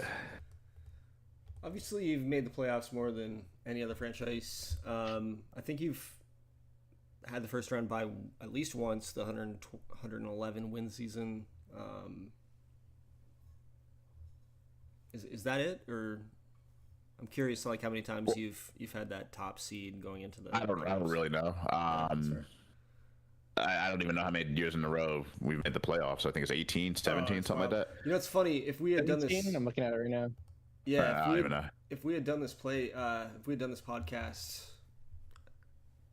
the Tuesday that we were kind of off, like in that first week, which is almost when we pulled the trigger on this. The topic was going to be like, is Somerville done? Are they going to miss the playoffs? Because, like you said, they get off to such a slow start. Hold on a second. Was that in April? Was that April of the season? I think it was after April because it was 2 sims in. Was it? I don't know. We usually get a day off and then 2 more sims, but. I was never worried about it, but go ahead. I don't know. Baltimore was up to such a hot start. You know, Carolina was up there. A lot of teams in the ice conference were playing well. I didn't know if your team would shake out of it, and here you are sitting at the top again. So yeah, I wasn't worried about it too much because you've got the superstars, and they usually come through. Yeah, and that's the thing. You know, when the leaves turn brown, you know, their numbers are what they are. And my problem was the starting pitching, and I was just in a position you can't get starting pitching easily in this league, so you can't really do anything but wait for them to kind of get to the mean and you know, just, you know, look at them now. They're at like these guys have all ERAs of 4, and it's amazing because they were at 8s and 7s, and I'm just happy now that they're doing that. And you know, it's the numbers don't always paint the picture, and I think that in the case of our rotation, that's what's going on there. They've been amazing. They were horrible, and then they've just turned into a really good staff. We didn't really talk about it, but there's been like kind of a league-wide reversal in the numbers. We've been going down and down and down for multiple seasons here, but finally the ERA, you know, slightly went up in the Ice Conference. Average went up in the Ice Conference. The Fire Conference really took a big leap up in terms of ERA and a slight leap up in terms of average. So I don't know. Maybe we're finally out of the pitching slump or the hitting slump. The pitchers have all come to the ice when they were in Kansas City, as we mentioned. Of course, Potter came over and has been on a couple teams. You can look at a bunch of guys. The pitching is now in the ice all over. So you're just trying to keep. I'm just trying to keep up. I don't think my pitching is top 5 in the ice. I think it's pretty good. I think the high leverage stuff is good. I don't see my frontline starters being amongst the top starters in this conference. No, agreed. You're definitely offensive heavy. Yeah, I got to get lucky. Like Bob Reyes has got to get hot. Oh, I got to worry. Right now, I'm not worried. Like a dude like Bob Reyes has got to go crazy or something. you're a great home team. So again, if you can get that first round bye, maybe you can keep it going through the postseason. But Yeah, it's tough place to play. Tough place to play for other teams because our team is built for it, and it's the most cavernous stadium in the TBL. I'll root for you until you win a championship, and then That's fine. That's fine. And I believe I don't want to say I'm going to lose interest if I win a championship, but I think that the fire is there because I don't win a championship. So, whatever. I mean, once like they say, 18th time's a charm. Yeah. Yeah. They would have fired me in real life. Even if you get a championship, Jay will be reminding you that he has several more than you, and hopefully that will light a fire. So. Yeah, whatever. We're ethical over here. We don't have I've never had a $240 million payroll. Yeah. All right. Next team, Baltimore, 92 wins right now. They've had a great season. Preseason predictions had them finishing like 6th, I think, of 8. Steve himself didn't like the team going into the season, which is not unusual. But they came out red hot. Outside of the Rams, they were the hottest team in the TBL through April and May. And, kind of cooled off since then, but still in a really good position to do something if they can figure it out here down the stretch. Let's just take a look at those stats. So pretty 500-ish over the last 3 months. But no, a dangerous team. What do you think of the Blue Crabs? Hasn't he been pretty active, like complaining about his team the last couple months? Yeah, he's been in the chat for sure, letting us know how discontent he is with the performance of this squad. Yeah, and I don't know how the energy from Steve goes into the game somehow, but it does. When he said that, I was like, yeah, of course you're gonna be fighting for first in October. Now he's in second, so it's even worse. But listen, he's got 92 wins, so whatever. It's a good team. It's another Baltimore solid team, and I don't know. It's tough to really have confidence when the GM himself is just has zero confidence himself. So I'm kind of with him on that. I don't know. Yeah, nice to see this rookie here, Matt Lamberson, having a great season. Called up last year, full season this year. Put up 5.5 WAR, 39 home runs so far. First round pick, just a couple seasons ago. Is he?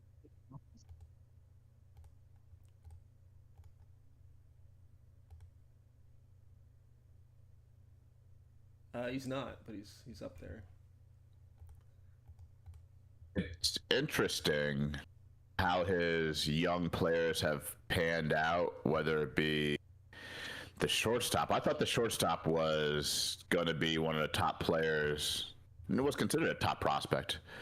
I don't know if he was number 1 at one point, but he just hasn't put it together. Maybe it's an IQ thing,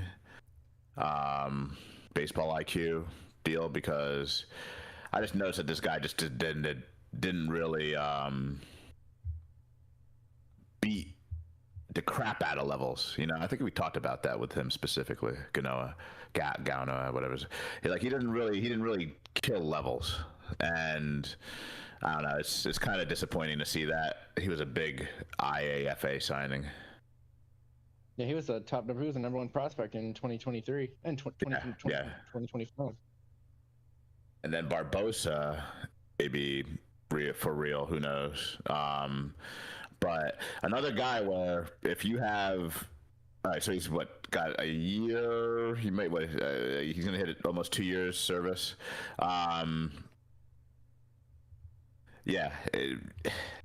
Before you know it, he's going to be near free agency, and you may be wondering what he is.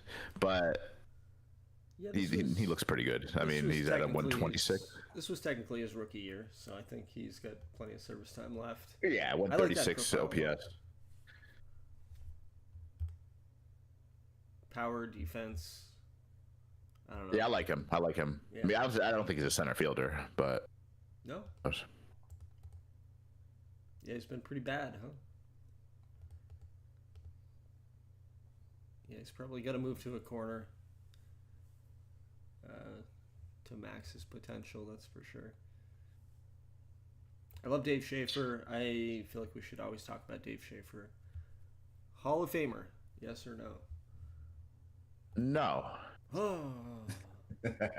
Hold on, give me a second. I gotta analyze this. What's his postseason numbers? Let me see his The best postseason numbers. postseason player in TBL history. He is not the best postseason hitter in TBL All right, history. we're gonna go here. League history, history index, leaderboards, postseason. Dave Schaefer. All-time leader in home runs, total RBI. Yeah, but that's not. runs, games. Yeah, how many games did he play? 159 games in the postseason. It isn't Okay, yeah, he's a Hall of a Famer. compiler. It's a Not just compiler. that. Okay, he's clutch. Let's take a look at Mr. Schaefer. 3-time MVP. I guess that's He's not better than Chad Keys. If you put this guy in over Chad Keys, we're having problems. Keys, I don't understand that. We're having huge problems here. 3.5 WAR in the You're like that postseason, one- nowhere near as good as Schaefer. What? But look at the. Oh my goodness, he's got the MVP. He's got all of those postseason awards are like World Series MVPs and like NLC or whatever league he's in. CS MVPs. Daniel, thoughts? Yeah, he's a Hall of Famer. I mean, yeah, I would vote him first ballot. Whoa. Yeah, I don't know yeah. his name Dude, you're like that one guy who voted when Ichiro got the Hall of Fame this year. He's the one guy that didn't vote him. Who? You. I think he's calling you Yeah. out. Yeah, but I don't know. who That's are you talking about? I think Ichiro. Oh no, this is not Ichiro. This guy's led the league in OPS once, okay, and yeah, he's had some postseason success, but let me see. We got some. Honestly, this might be a committee not guy. first I'll be honest. ballot. He's not. He might not Yeah, I make take it. that back. He might not make it in 10 ballots, but as you know, we're going to start a veterans committee here starting in 2030, and this guy might someday be a Hall of Famer. I will put. He could, because he's durable and he's 34 and he's still all right. And you never know if he gets like his second wind here, and he has enough. He can get to 1,500 RBI. Nah, can he? He can get to 1,500 RBIs. If he can get to 500 home runs, he's a Hall of Famer. He's the reason. Obviously. He's the reason I'm giving Baltimore a chance to win a championship this year. Dave Schaefer. Write it down. I picked the Blue Crabs to have a shot because of Schaefer. At least 2 MVPs as of 45, or he's a 55, but he's gonna win 2 MVPs, and they're gonna win a 7-game series in the championship. You guys don't believe me? It sounds like that's okay. Well, I mean, this is what's going to happen. Yeah, exactly. Put the spotlight on Toro Flores. He's going to give him a 6-run home run in a big spot, and Steve's going to go ape shit in the 6-run general home run. chat. That's what's going to happen, all right? All right. All right.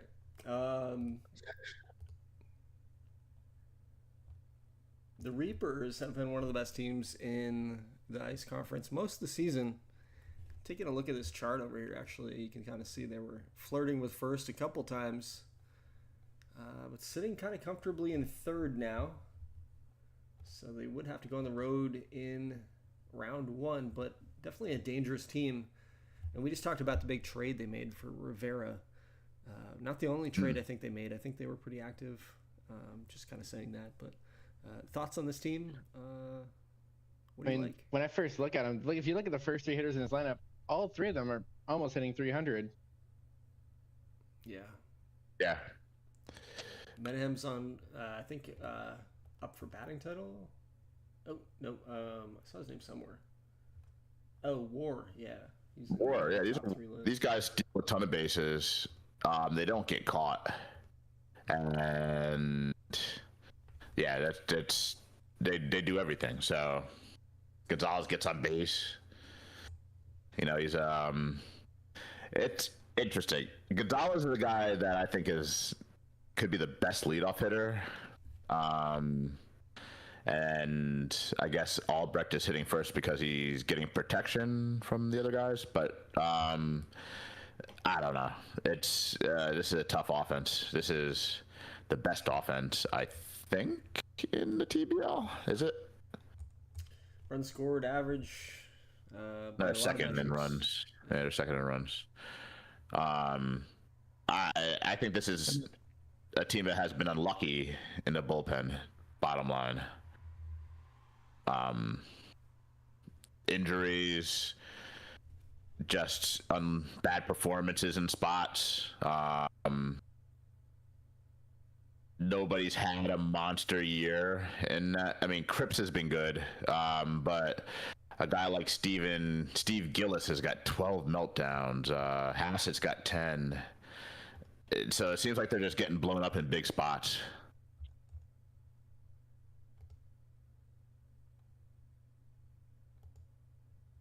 Hassett's had a bad year. I didn't even realize that he had a 5.80 ERA and a 1.43 WHIP. But that's a guy I used to rely on. Even in AAA on rehab, he sucked. Yeah. So, yeah. I mean, the rotation's ridiculous. They do have the best starter ERA in the Ice Conference. They're third in runs against overall. Like you said, the bullpen's struggled. The defense is really good. Errors, zone rating, top of the league. But Rivera, bringing him in on top of Elizalde, who's been so good coming over from Denver. And, I mean, even the 3-4-5, nothing to sneeze about, excuse me.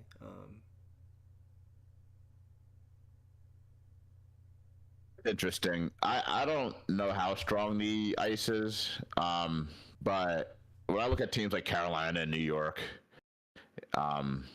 those teams are very good, and I don't know what the heck's going on over here, because I think those teams would be at the top of the fire. This team is sick. It's 8 games back in the Sapphire, and you know, I know it's a strong conference and a strong division, but when I look at teams like this, I just don't, you know, it's kind of mind-boggling. A lot of bad luck. Makes me think how crazy it is that you have Reyna, and Reyna's still so good, and how Toronto probably never should have gotten rid of Reyna.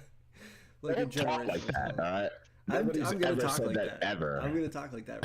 I mean, Toronto could have been just like a perennial playoff team. No, they couldn't have. All right, the trade was proper. Toronto. All right, we're gonna get into Toronto, but that team is a good team. I mean, he had to do something. He had to do something. No, his rebuild's finally coming around. So no, I'm not hating, but I don't know. It's one of those players that you know. No, there's a lot of guys true. that like hit the peak. But you First know, off, there's we're just talking like about a handful of guys Carolina. that stay at the peak for like a decade. So, I like how we're talking about Carolina. We're just like, oh, Toronto should never have traded Reyna. Well, you were talking about Carolina being 8 games back, and I'm like, how can they be 8 games back? Oh yeah, Antonio Reyna. That's how. What? We haven't even gotten into if Reyna's going to win his 6th MVP, let alone. But no, it has nothing to do with just Reyna. It has to do with teams gelling at the right time. And I'm telling you, the Reapers, for some reason, Nick Luke's gotten injured. They just had injuries. The Hassett, like I said, like, you know, you're not getting what you expect out of these guys, certain guys that you used to rely on, and they're just not gelling right now. That's all it is. This team could be a 103-win team in other years with the same guys. Yeah. Well, I mean, the competition, right? Like an 89 win team yeah. right now is, yeah. The ice conference is so stacked. It's basically like a major league team and then a triple A, or a major league and then a triple A league, with a few Yeah, exceptions. it's the ice is sick right now. It is. It's pretty good. Mm-hmm. It's wild. I am curious when it's ever going to turn around. I mean, I know it's a there's some skilled GMs on the ice conference side, but you'd have to think at some point it's not going to be so lopsided. But we'll see. Well, we were talking about the ice prospects. I think maybe I don't know how many podcasts ago, and it had to have been a long time ago because there was a time where I thought like there's so many good prospects on these ice conference teams in the bottom of the conference that eventually it was going to look like this. It was going to just be a bunch of big players all over the place, and you're seeing it at every single one of these teams.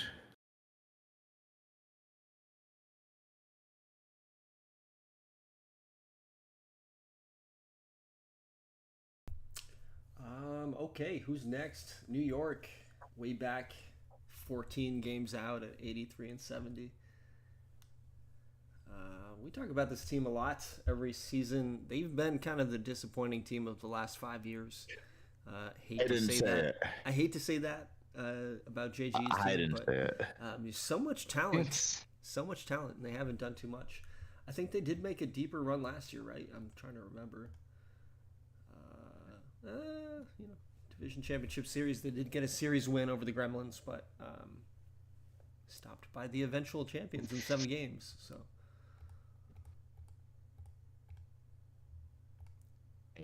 Yeah, it's welcome to my world.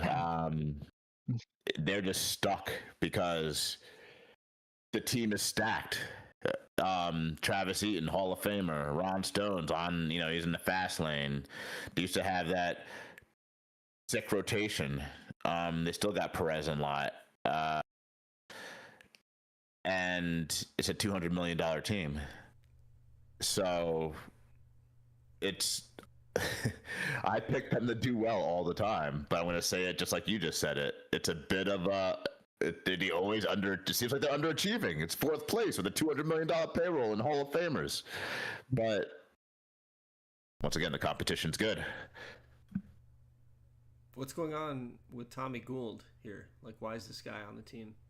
Why is his rotation what it is? I don't like it at all. I think that's like why this 8 team is ERA. really Holy crap. 8 ERA. I mean, yeah, like we're 9 games left in the season here. This guy's got an 8 ERA. He's pitched 131 innings. Like at He didn't want to use an option year, I guess. I'm guessing. Let him go then.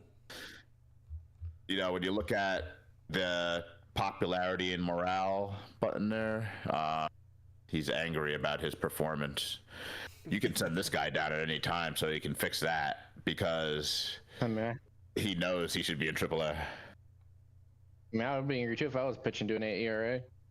Yeah. I mean, if you look at the league average though, too, Eric Johnson, Angel Carrillo. I mean, 8's terrible. I mean, like off the charts terrible. But these guys are. That is kind of odd. All right, so he's how many games back? I mean, this guy is that bad. Yeah. This is why pitcher WAR means nothing to me because this guy's got a negative 1.2 WAR. This guy is literally like 14 games worse than anybody you could put on the mound. To me, I can't. Yeah, I to can't me- see anything redeeming. to me, you throw ratings out the window at this point, and you find whatever guy's performing the best in AAA, and you pull him up and fill that slot. Especially when you're in a playoff run. I mean, honestly, it might be too late at this point. He's 9 games left. I mean, he's not out of it. He's 1 game back from the wild card, but like that guy's only gonna get 1 start, maybe 2 starts in. The challenge is he's booked a lot of innings at AAA already, and he had a decent start to his career, and then he just had an 8 ERA this year, so it kind of just popped up. But yeah, I mean it's tough. It's tough in the ice.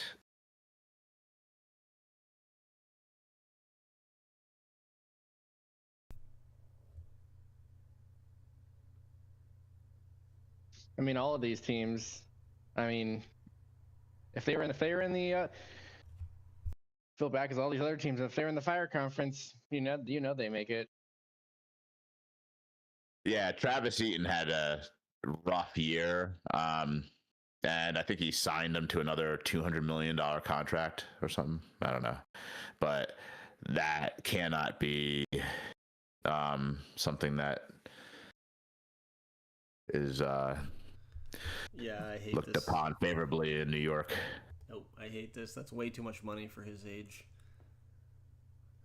That's going to bite New York. So we might see New York, I'm going to say this, we might see New York trending down finally after a couple seasons in the future. We'll see. I mean, they still get the killer rotation. Perez obviously taking a step back. These guys are all getting up there in age, right? I mean, Perez is only 28, but Lott's 31. I think William Zoll is another guy. We've looked at a few Hall of Fame cases. What do you think of William Zoll for the Hall of Fame? I think you're breaking up a little bit there, Paul. By the way, can you hear me? Yeah, it's just like intermittent. I was going to say, what do you think of William Zoll for the Hall of Fame? Well, I heard that part. Yeah, I don't think he's a Hall of Famer. Catchers? I mean, if we look at catcher resumes, It's you don't think close. so? It's close. Yeah. I just don't. Yeah. I mean, he had a couple good seasons, but I don't think anything good enough of a Hall of Fame. Very close. But no. We've only got one catcher in the Hall of Fame right now. It's Marcelo Bland. Yeah, but it's also the 29th year. So, well, there might be a whole golden era of catchers or something, you know. Well, I feel like Give it time. we've been in that, right? Like we're actually complaining about how many catchers were so highly rated and how. Well, I think they were just sitting in highly free rated. agency. Oh, you think that just inflation? Yeah. Yeah, just for that week they're a 65, a 70, an 80, whatever they are. But when you look at the whole body of work, are these Hall of Fame numbers for Zoll? No. Yeah. Just because I want to say his name, Tetsuo Nagata, closer, having a nice season. International signing. These guys are always interesting. Yeah, New York, good team. Will they make it? Don't know. We'll do some picks. Free signings are always hit and miss. Yeah, it's funny. I didn't realize the type of leaks this team had until I just looked at them now. I mean, that's like the rotation. There are some huge red flag for me. Yeah. Outside of that, I think this is like a great team. But yeah, I don't think he has really anybody he can replace Tommy Gold with. I've been there. I was there this year. I was there. I was throwing guys out there that for a couple starts and then sending them down, and it's tough. It's tough. It's getting tougher and tougher to really keep guys healthy and have a consistent group of arms that can pitch every day. I put this guy in. Carlos Garcia, 17 starts, 2.9 ERA in AAA. He's 32, so who the fuck cares?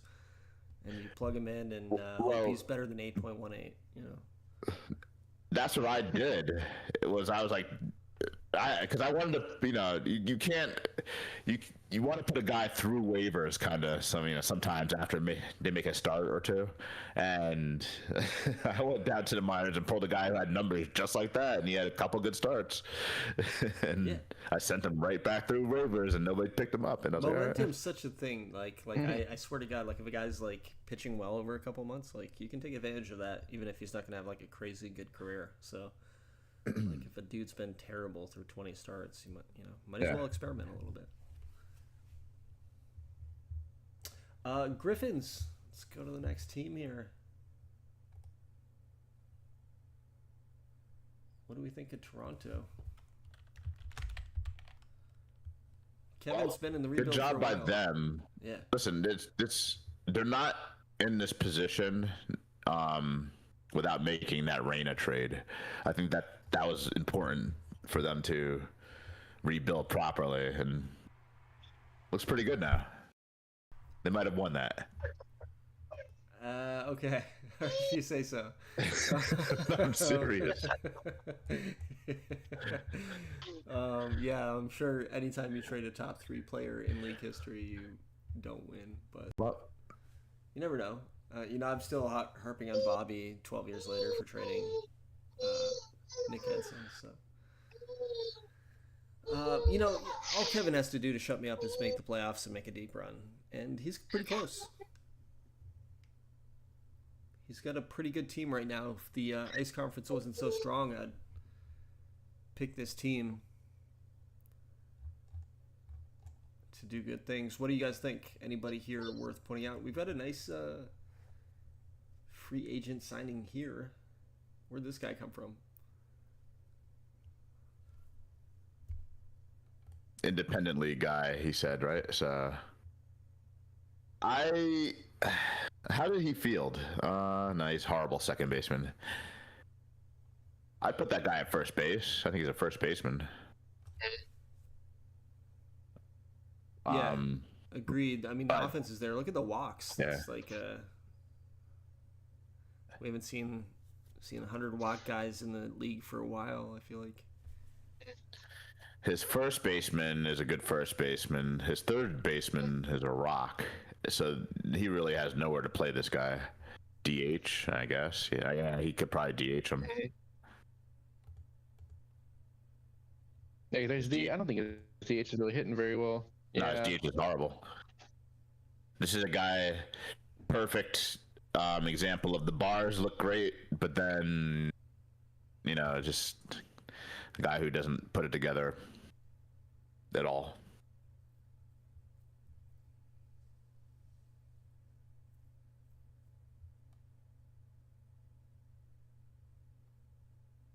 I think this might be put it on the line here. I think this might be the best team to not make the playoffs. Really? Yeah, we'll see. I don't know. I think that falls in the Jade somewhere. The Galveston Las Vegas matchup is a pretty tough one. It's going to be a really good team not making it between those two. But there's a lot of good teams that aren't going to make the playoffs this year on this side, it seems. If you go by record as good, which I guess you should. No, every one of these teams has a star and a pitcher and a closer, and they play defense. So there's going to be a good team missing it. Let's talk about this gentleman right here, Eric Custer. If you guys remember this guy, somehow in the last draft, 2028, went 4th overall, and I thought that was crazy bonkers, fucking nuts. Like, I thought he was by far the most automatic thing we've seen in a draft in maybe TBL history. He was like a 60 of 80 in the draft. Rookie season put up some good WAR. I could see him improving year over year over. I think he's going to be a scary piece for Toronto. He gets on base a lot. Yes. I don't know what was happening during that draft, but if you're gonna tank, at least choose this guy. I don't know. Yeah, at least 3 GMs made a big mistake, I think, and won't call them out on stream. But Custer is going to be a real dude, I think, here in this league. What year is that? 2028? I'll call him out. Let's take a look. Last year. I can tell you 2 of them. Tampa and San Diego. I don't know who the third was. Nashville or St. Louis, I think. Nashville, St. Louis, Mexico City. That's my bet.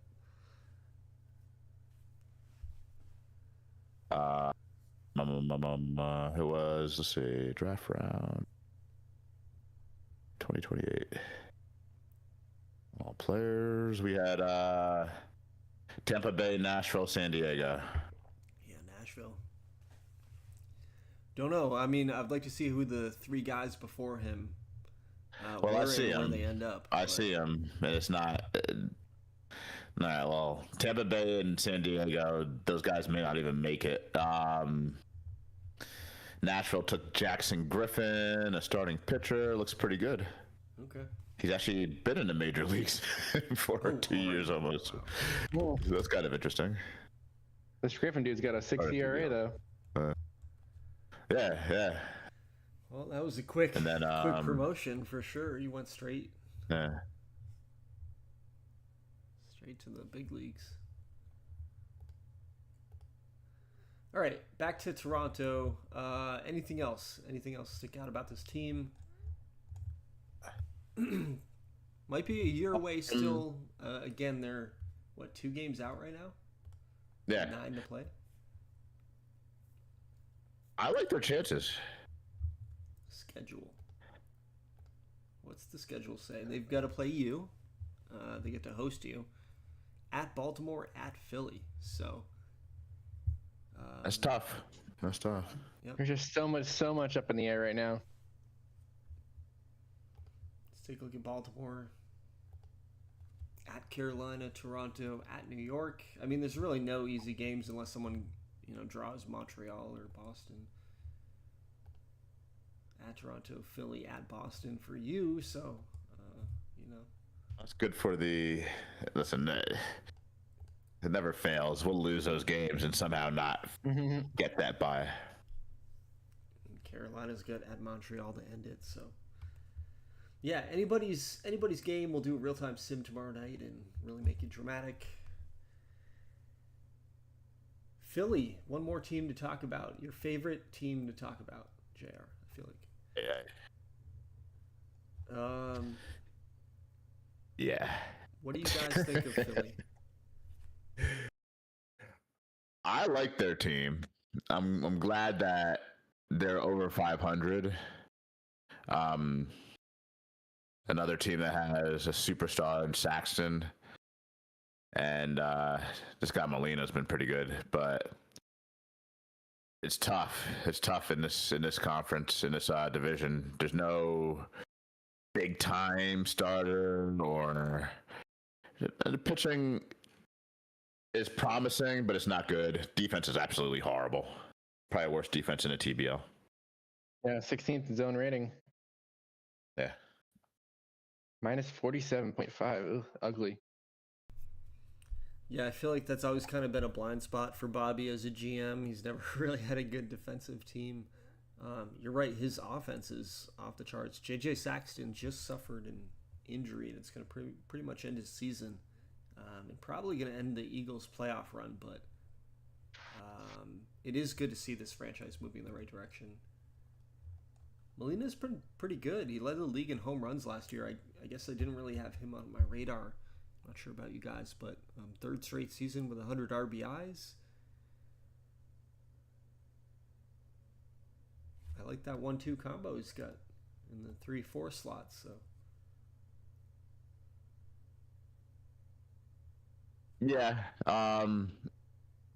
I would, if I were him, get another big left-handed bat for this ballpark. It's the ballpark to have a left-handed masher in, and one of his guys has already taken advantage of it. Go get another one. Actually, don't get another one. I'm sorry. well, yeah, I I mean, lied. Molina's Do a not do lefty. that. Saxton's a switch hitter. So sure, yeah. I get another guy who can hit left, or be able to, hit from the left side. I mean, I think you both mentioned it right at the beginning, though. The defense here is really the big issue. Like Scott Johnson, The shortstop, come on. Shortstop. 40 is his max here for the position rating. He can't even play first base. Really, he sucks.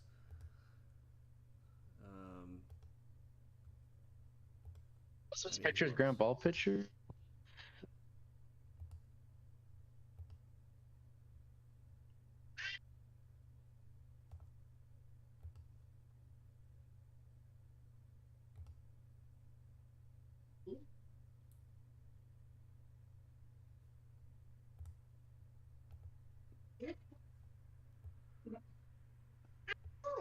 Yeah, he's got a couple ground ballers. It looks like mostly power pitchers. much an even split it actually kind of looks like across the spectrum. But I think it still is a 40 rated shortstop. I don't think that even matters. Yeah, it does not. You can't put pitchers out there with that type of shortstop. Minus 11.1 zone rating. Yowzas. Look at his left fielder too. I mean, this guy can't play the field. He's great on offense, but it's the same trap a lot of GMs fall into. You've got a bunch of first basemen playing a bunch of different positions on your team. Center fielder, not great. This guy Dunphy would be a lot better on the corner. I guess you can't bring a team like that into a lot of the ballparks in this division. Carolina, my ballpark. I think Baltimore. They're huge. You can't have an outfield. You can't have outfielders like that. Yeah. Yep. So I mean, credit to Bobby for having this team at 80-73 going into the last week of the season. Yeah, they kill the baseball though. That's what they do, right? Yeah, I think they will be on the outside looking in, but you never know. Again, did we look at? I think this is the only schedule we didn't look at. Let's take a look.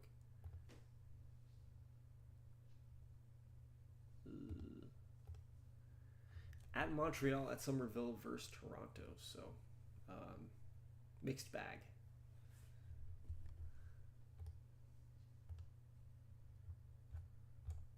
Looking over at the last division, we've got the Jade.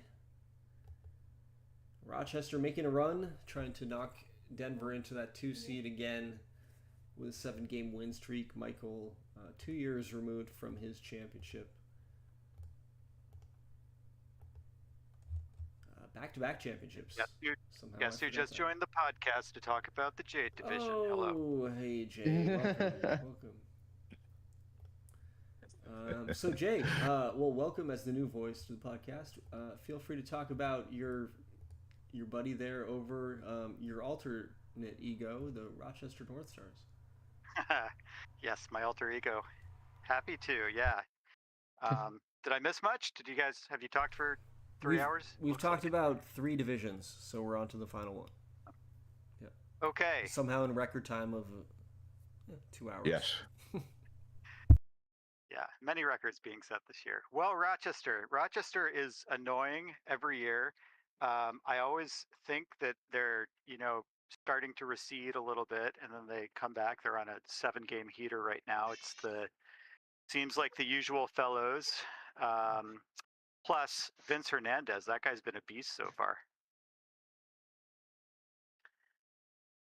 And this guy, Lyle Egner, he's pretty good. The pitching staff, the big stink at the head of the rotation, Joey Reek, 21 wins. Then Mark Christensen is a pretty good number 2. Roy Bell coming off the IL. So this is a very deep team. I think they're in quite good shape overall heading into the postseason, as always. Yeah, Joey Reek looking like a rookie here. Having a great season, 21 wins in his first season in the TBL. Trade with Phoenix. Not going to look at that, but... How are the negotiations between you and Phoenix, Jay? I mean... I don't remember this. Oh, okay. Or at least I'll claim I don't remember.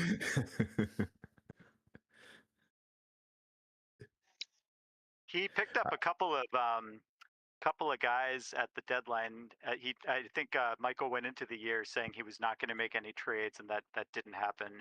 He got Tim Liddick, who's a pretty good bat first catcher, and Alex Rojo was pretty good last year. He's not quite as good this year, but it's a really solid team as always from top to bottom. I mean, if you look at their lineup, everybody in that lineup has at least 10 home runs, and 1, 2, 3, 4 guys with 22 or more, and yeah, just not a lot of holes on this team. Offense kind of pedestrian though, meaning base to base. So, yeah, top 5 in home runs, but middle of the pack in runs scored, and Yeah, they're getting on base, hitting home runs, but it's not translating.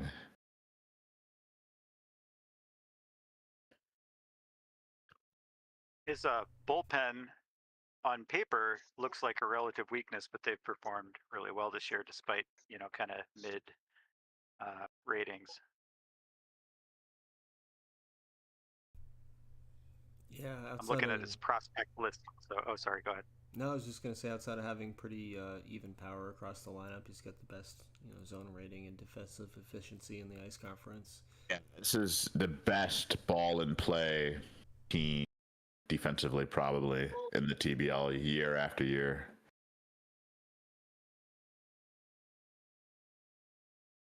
Let's just be honest. I never should have let Michael take over a ballpark like this, where he can take advantage of such a small confine. It's impossible to hit doubles and triples here. Well, yeah, he's built his team a bunch of different ways, as you're aware. I mean, he's had super speedy teams. He's had, huge offense. Like, I don't think it matters. He just knows I what know. he's doing. He's a talented. He's a talented GM. I like to try to justify it some way or another, but no, he's good. He's good at putting a team together.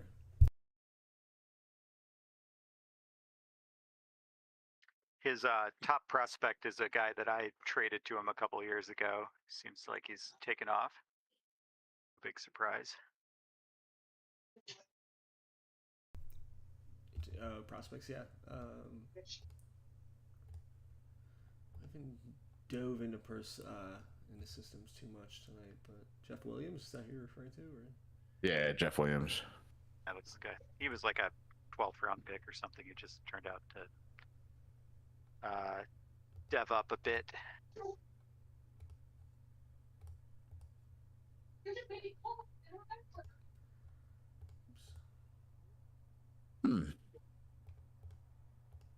Wonder how I feel about him. He's a guy who hasn't really had a full season yet. He just went to Double A. Yeah, my scout has him as looking pretty good, like ready next year, I think. Yep, I think Michael will continue to be a nuisance in the J division until he gets bored and decides to break it all down and go into a rebuild, and then come back twice as strong. I just looked at the head-to-head Denver Rochester record, and he is 7-5. So tiebreaker. Hey, you're both chasing Somerville right now. 3 games back with 9 to play for that. That's true. I guess it wouldn't matter if we can't make up those 3 games. Yep. And I will say, of all the bullpens we've seen, bullpen ERA is first in the Ice Conference. But at least in terms of just like ratings and talent that you look at the back end, it definitely doesn't live up to some of the teams we've looked at tonight. I don't know if that's ballpark, luck, strategy, but they've performed really well, maybe above expectation.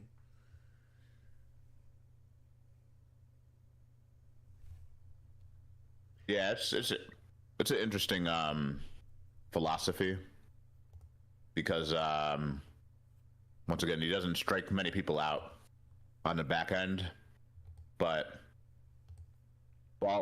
control is a priority, movement.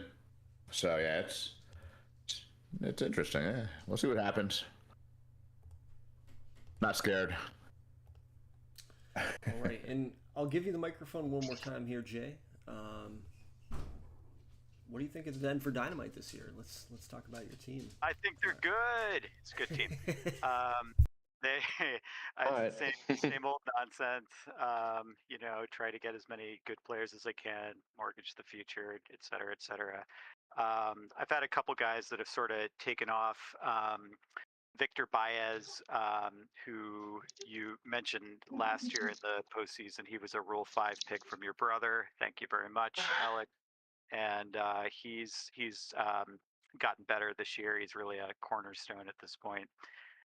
Morgan Allison is really good. He had a great year, played a full season. He had been injured for chunks of the last few years, but this year kind of made it through the whole year.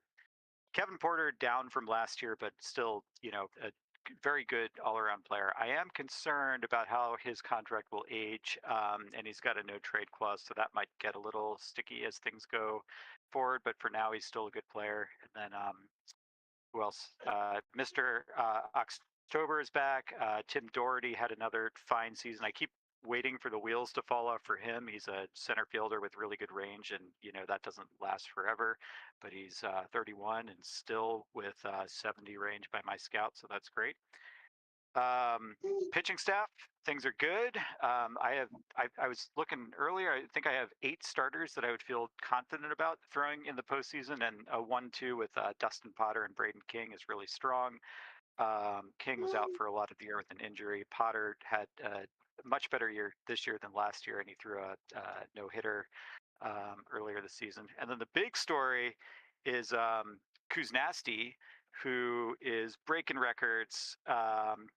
He has thrown 162 innings out of the bullpen, and his arm has not fallen off this year, which is great. He struck out 221 guys. He's got 5.9 WAR. So I put him in as a stopper 7th inning or later, and he's pitching like more than every other game and throwing 2 or 3 innings at a time, and it has paid off. So that's worked out pretty well.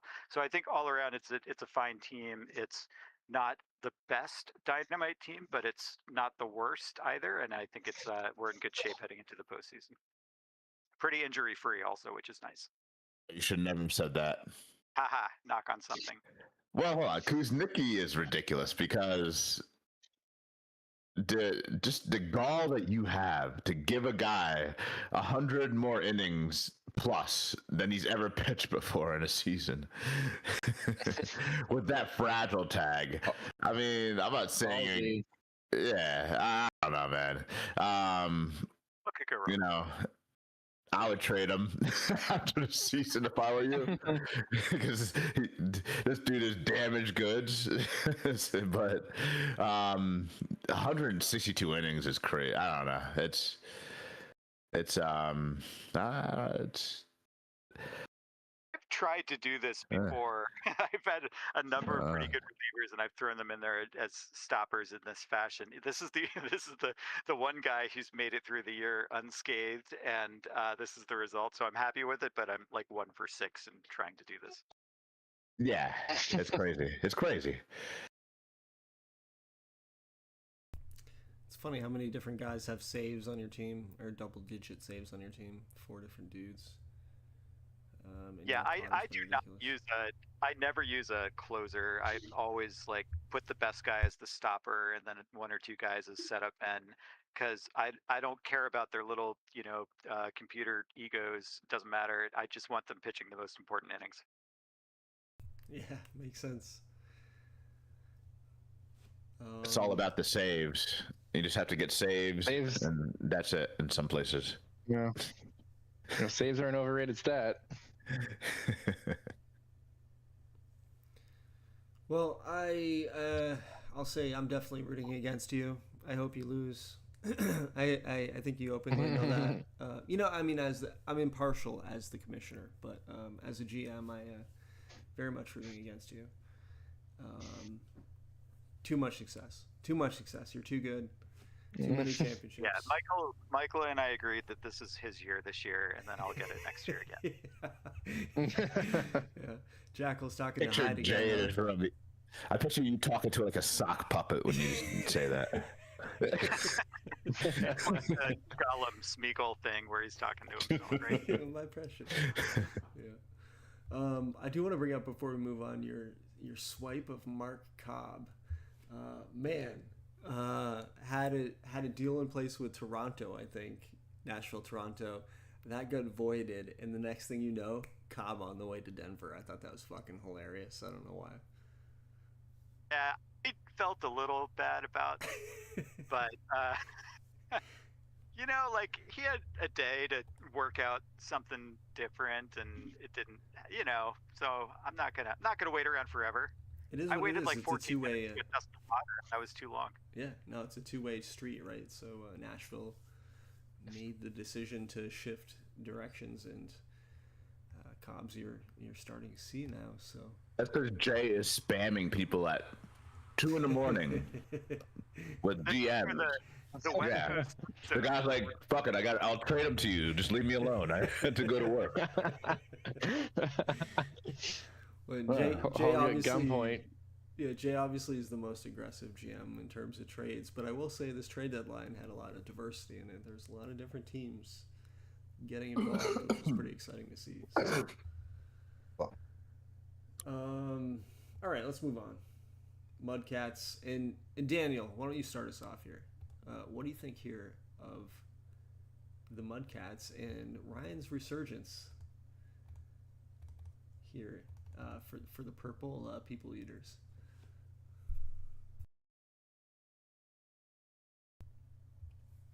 Amazing pitching staff, if I can say so myself. Joe Barnes, Mike Shealy. The ratings don't look good, but he's really solid. I mean, his whole pitching is, besides Joe Barnes on paper, his pitching staff doesn't look good 2 through 5, but they've been really sticking to the man. I mean, numbers look good. I like all of the whip numbers on him, keeping guys off base. I mean, their whole pitching staff, they got a lot of guys that don't look good on paper, but they're really outperforming what their ratings say. Yeah, the pitching's looked great. Joe Barnes, pitcher of the year last year, looks like might be pitcher of the year this year. I haven't looked at the whole candidate list, but let's see what just the WAR says. He's up there. Henderson's looking pretty good. Those Holiday's looking pretty good. I think Jay would probably vote for Kuznicki from the sounds of it, but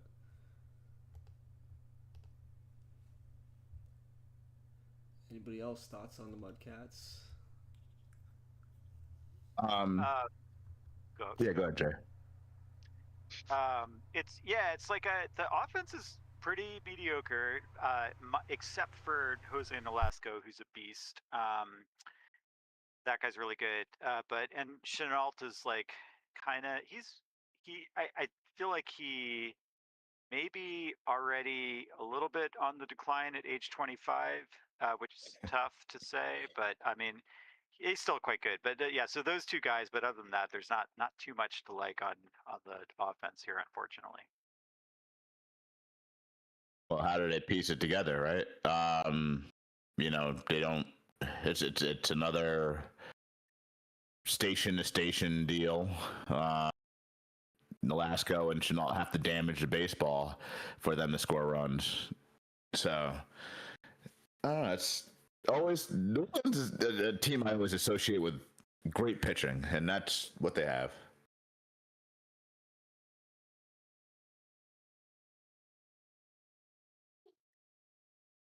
I'm glad that I hope I don't get them in the playoffs.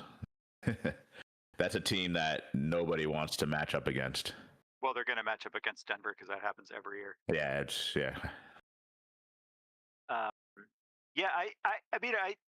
The results are great. He second in runs against, but I would not trust these starters much beyond Joe Barnes, to be honest. I don't know.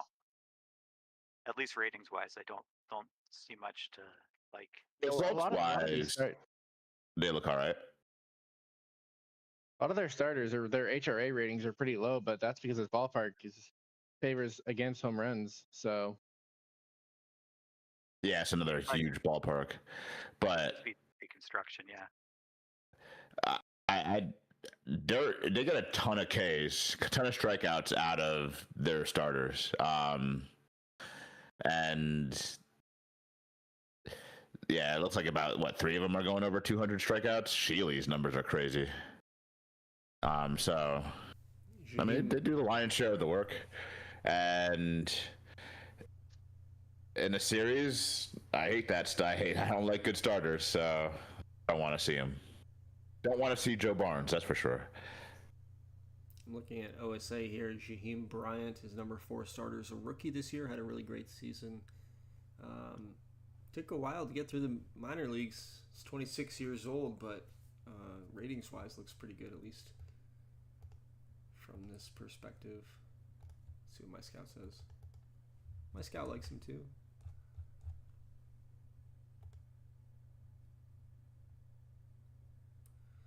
Yeah, I think New Orleans is kind of like the last team we feel like Just looking at the standings, 9 games left. They're probably comfortably in.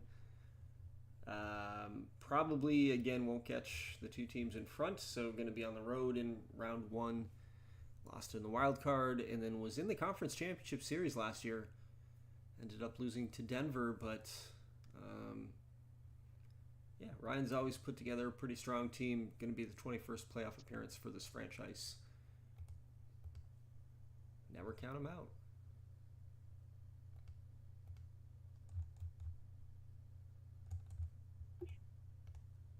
Next up, Galveston. This team was bold at the deadline, as I mentioned, traded a couple of high first round or high picks in the next 2 drafts for a closer, Danny Stanescu.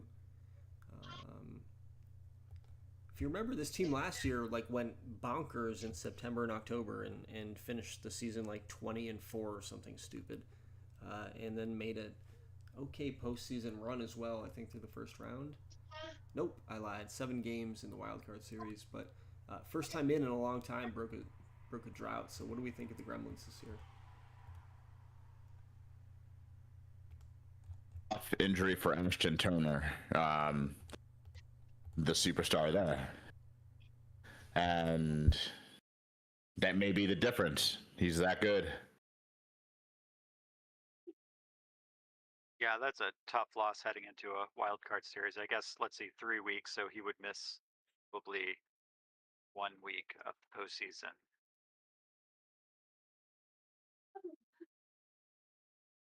It's a team that's got some good up and coming guys, or I guess they've kind of arrived. Ellenberg, he's pretty good. Stanescu, I didn't like the price. That was a lot to pay, but the results have been great for that guy.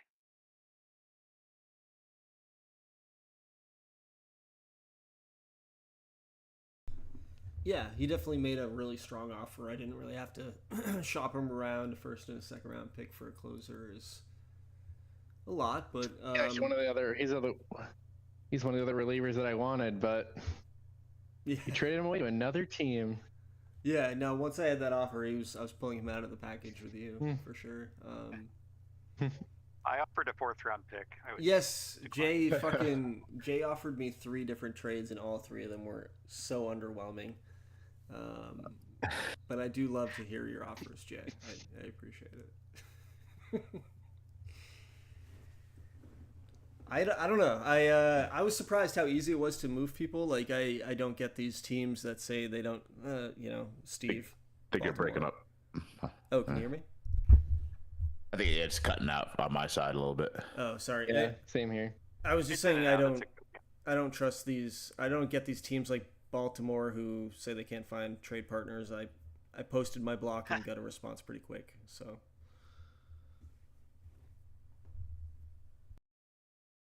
Yeah,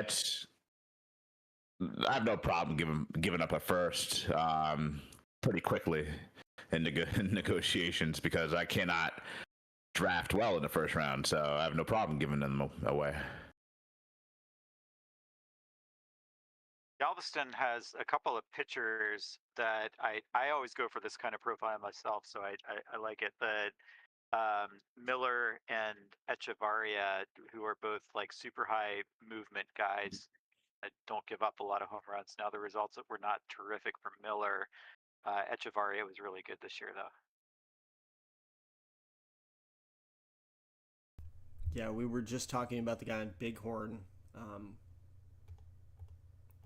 Go back and look at that. Brian Cronk, who's pitcher of the year candidate, and I fucking hate his bars. But he's got the high control if you look at a head scout. Yeah, Elizalde, the guy I traded to Carolina, same deal.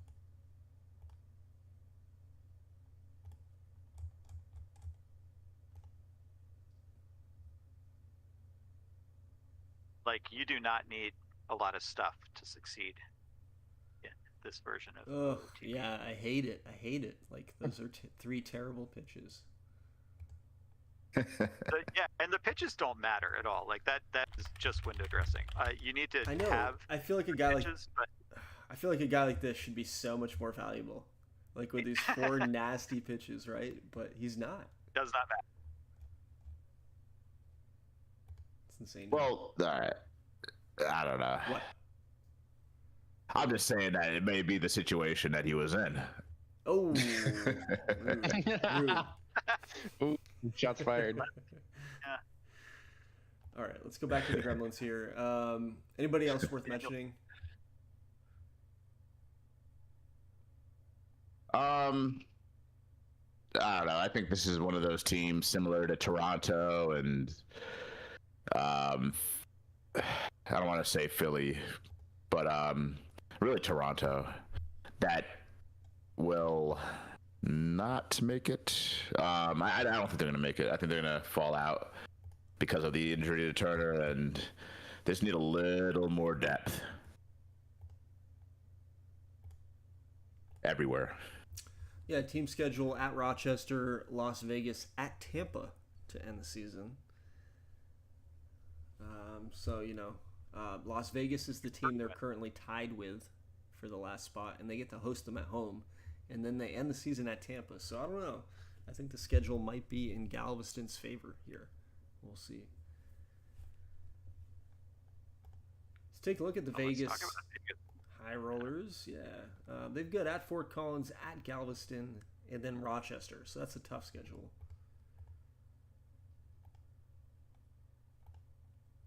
Thoughts on the High Rollers? Well, they have Christian Laredo, so it's kind of all you need. Yeah, be a good team.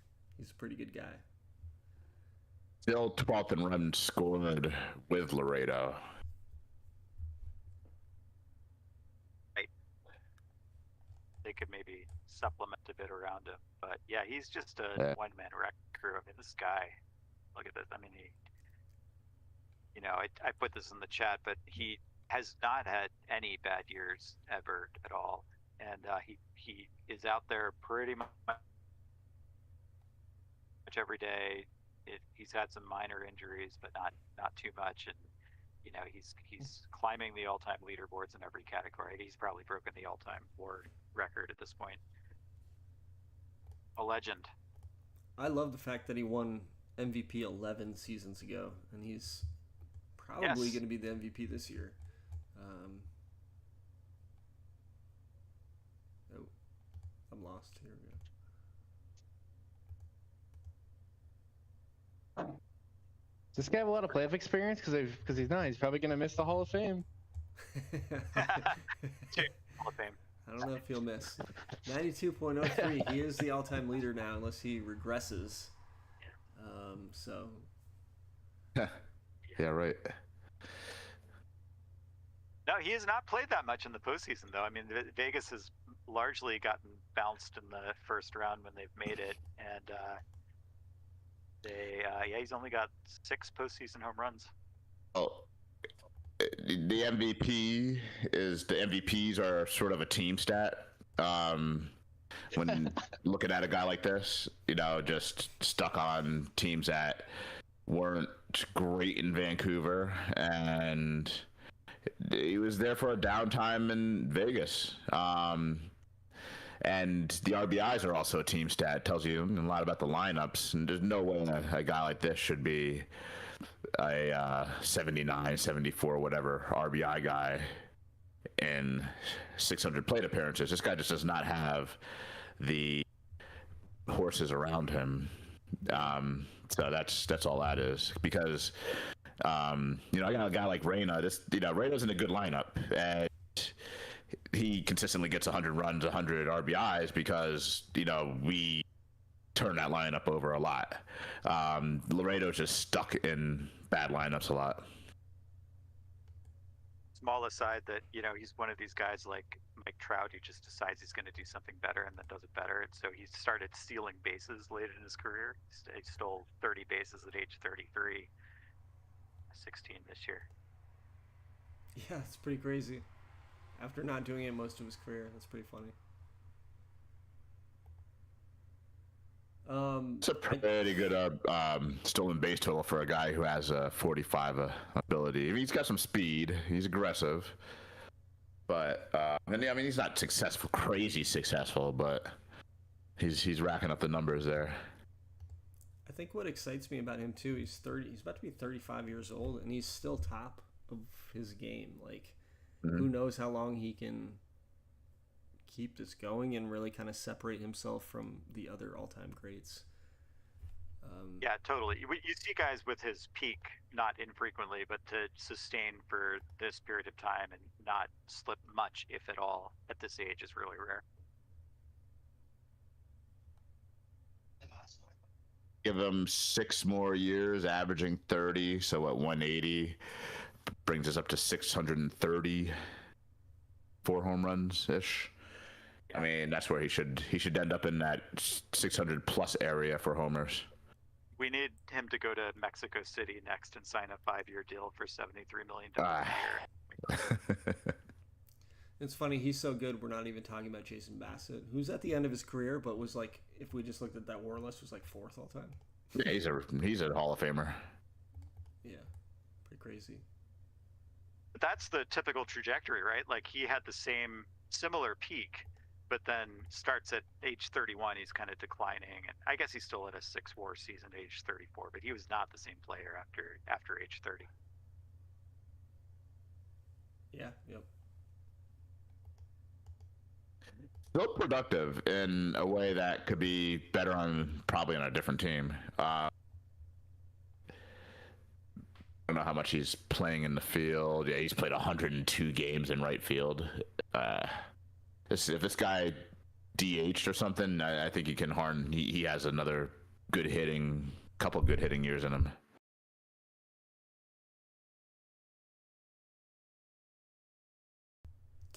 Okay, let's take a survey. Galveston or Las Vegas, if you have to pick one. And we're not talking about New York, Toronto, Philly overtaking them. If you have to take one, Galveston or Las Vegas. Galveston. I'm taking Vegas. I am taking Vegas. And I'm taking Galveston, so we've got a 2-2 split. We'll see. Yeah. See how it ends up.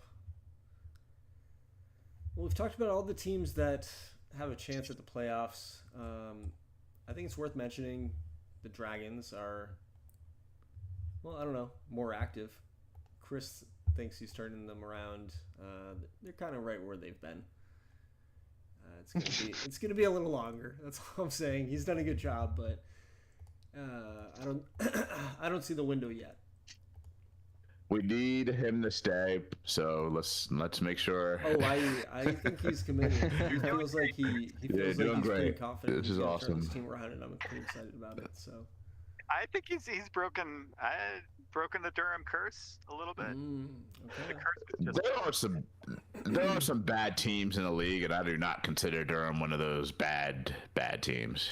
Oh, for sure. No. Can we talk about the team for a minute? Can we talk about Tampa Bay? We can get there. That's a bad team. They're pretty bad. Yeah. This up there for like the worst teams ever?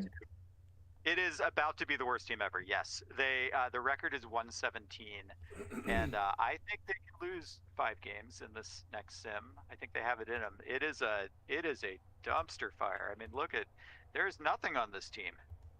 They have a future Hall of Famer. Funny enough, I thought he was building around defense, and they're just so bad defensively. But like some of these guys, I thought like, oh look, this guy's defense is pretty good. Like this guy's defense is pretty good, and it just doesn't work. Man, I feel bad for Francisco Ojeda. Jeez. Yes, he's had a nice season. Anybody tried to trade for this guy? Curious. I tried to trade for him because I tried to trade for everybody, but I like 3 days after I sent my request, I got an IDK response, and that was like after I had already used my over budget trade. So yeah, I mean, like, John, you gotta like make some moves here. Does Brenner make the Hall of Fame if he gets to 3,000 strikeouts? Oops. He was not on my radar as a potential Hall of Famer. He's not even close. That guy sucks. 3,000 strikeouts, yeah, he is. No, I mean, but he's not even close to the Hall of Fame. He's got a 4.27 ERA. Yeah, I know. So 47 and look at his WAR, Jay. He's got a 48 WAR. Don't you love that? I mean, we've only Yeah, got 24. 6 guys in league history with 3,000 strikeouts. See, this is a problem. All right. Every other one will make the play or will be a Hall of Famer. Yeah, he should be in the Hall of Fame. 3,000 strikeouts is a magic number, damn it. He's a workhorse. He's been good. He's been an under-radar guy for sure. Mexico City. Look at the teams he's played for. That's the problem. Nashville, Philly, Yeah, San Diego, Oahu, Tampa. I mean, could you name 5 worse franchises?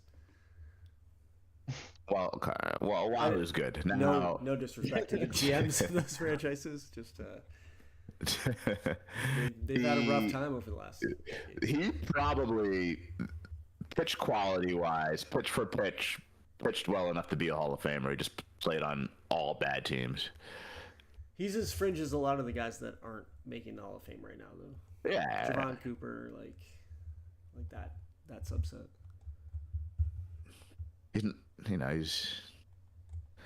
He's a compiler. Let's talk about Fort Collins. They've got a above 500 record. Yeah, it's so disheartening to finish whatever they're going to finish, 50 or 83 and whatever, 79, because you want to think that's a good year, you're making progress, but you're just you're still close to the basement. It just, I don't know. I think this is a good team, though. I mean, It was a good team. More parts than either of the two teams that we talked about above them. I think they're in a much better position moving forward with their pieces than Vegas or Galveston. Got an ace, got a star. Just need the depth.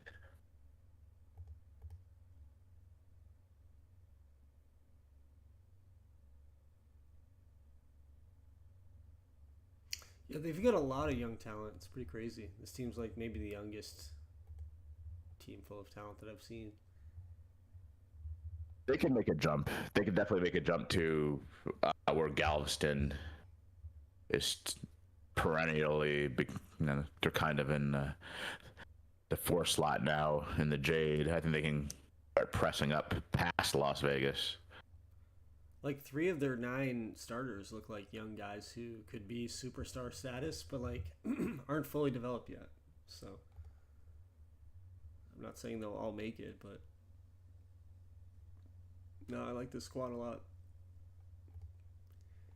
And they've had a season where they're going to be completely forgotten. Exactly. Yep. It's amazing. Yeah, we realignment. Oh, go ahead. Sorry. That brings up the talk of realignment again. No, I'm very happy in the Ruby.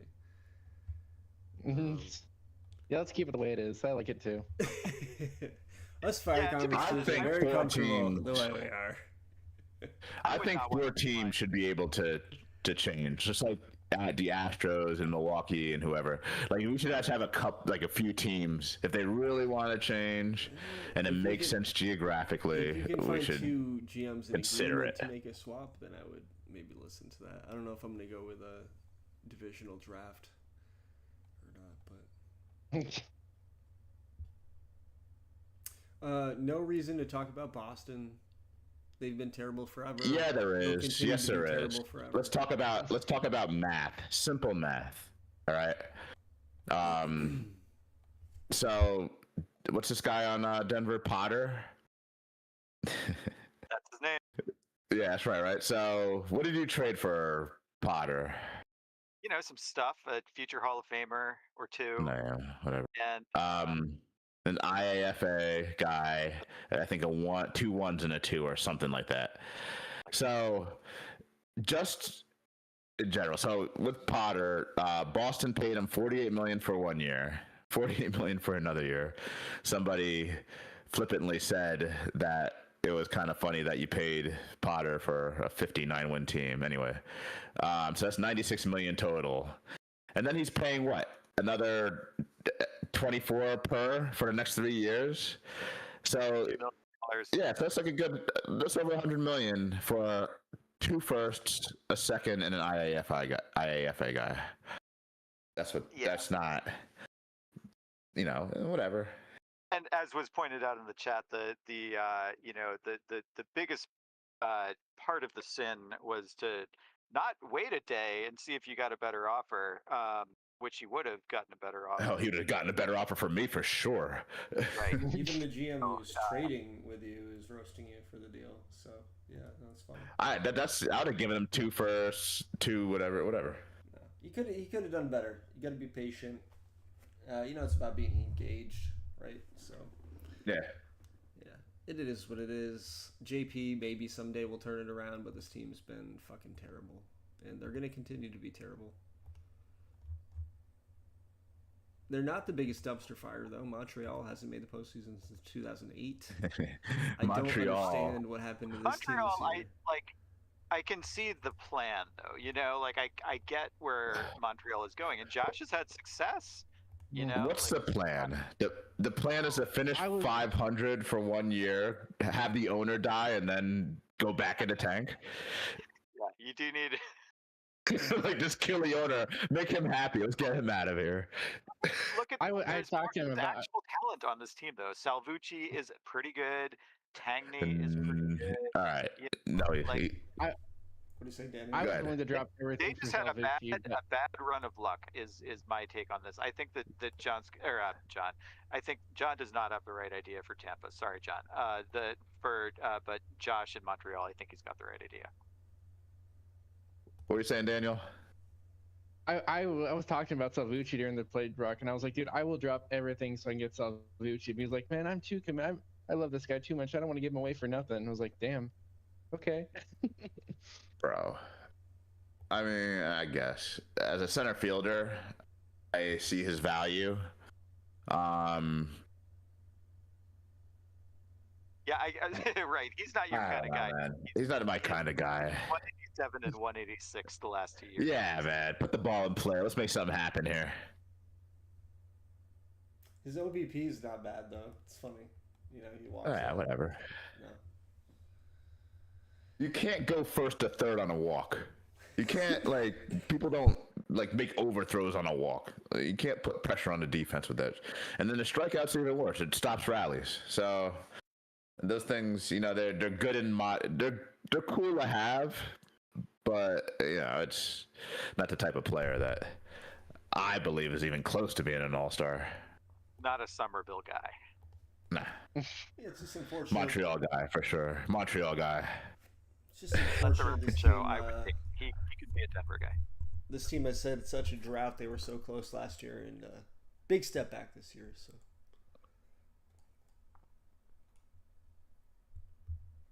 Yeah, eventually he's got to come off of Salvucci. I mean, he signed him to a long-term deal, so he loves him. All right. I understand it. I think we've talked about everybody for the most part. Everybody worth talking about. Thoughts on how this is all going to play out here? 9 games left. Somerville going to hold on for the number 1 seed? Really should. think so. But it's baseball. We have the schedule advantage plus 3 games.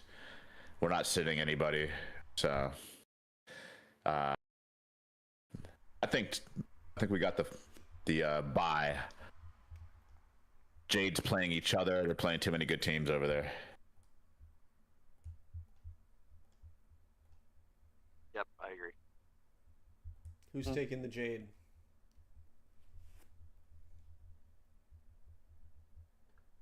I mean, probably Rochester. Denver is pretty good at finishing at second place in the Jade and still winning the championship. But how many games does Rochester have at home? That'll give me my answer. It seems like they're a team that just does not lose at home for some reason at this time of year. So Denver's got 6 and 3.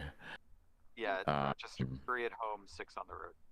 Yeah, and they're not pushovers. None of those. Give me Denver. Yeah, I'll take Denver just because of the home road split.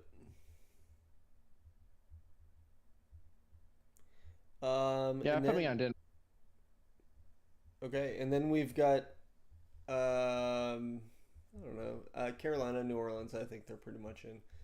Galveston, Las Vegas, New York, Toronto. One team gets in, and Philly. I won't diss them. One team gets in. Of those 5, who do you have? New York.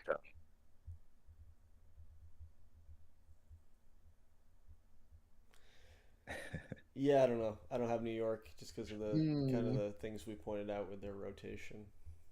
I don't think they're strong enough. Well, hold on a second. Hold on. New York could actually make changes, I think, to make their team better. Maybe. In the next night. Give me New York. Give me New York. I'm sorry. All right, 2 New Like, all he's Yorks. got to do is find a second baseman or something. Like, not second baseman, a guy without an 8 ERA. If Galveston misses, I get a lottery pick. So the GM in me hopes Galveston misses, but I think they could make it because I don't have good luck like that. So I'm going to pick Galveston. Totally personal reasons. Daniel, thoughts? Are we saying who's not going to make it, or who is Who going do to you make think is it? going to make it of those 5 teams into that last spot?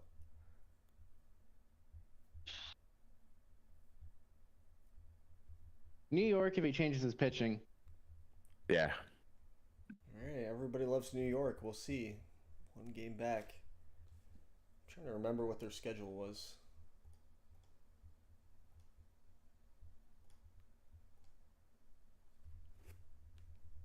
I was thinking about Philly, but that defense is going to kill them. I feel like Philly's Those just too last far 3 out. games. Those last 3 games could be hell for New York. Yeah. Who knows? All right. That's why we play the games. It is. We've got 9 games left. We'll figure it all out, and then we'll jump right into the playoffs this weekend. So it was fun breaking this down. Any last thoughts here to wrap things up tonight? Record time under 3 hours, I think. Yeah, maybe. for sure. Yeah. All right. Good job. Honestly, we talked about the bad teams. Fire. Yeah, we crushed the Fire Conference in an hour. Took a little more time in the ice. That's okay. Yeah. All right, cool. Fired up. All right, we'll wrap this thing up. We'll sim tomorrow 9 o'clock, and we'll figure out who's in and who's out. And good luck to you, gentlemen, because all 3 of you, I think, will be in the playoffs. Hope you go far, with the exception of Jay.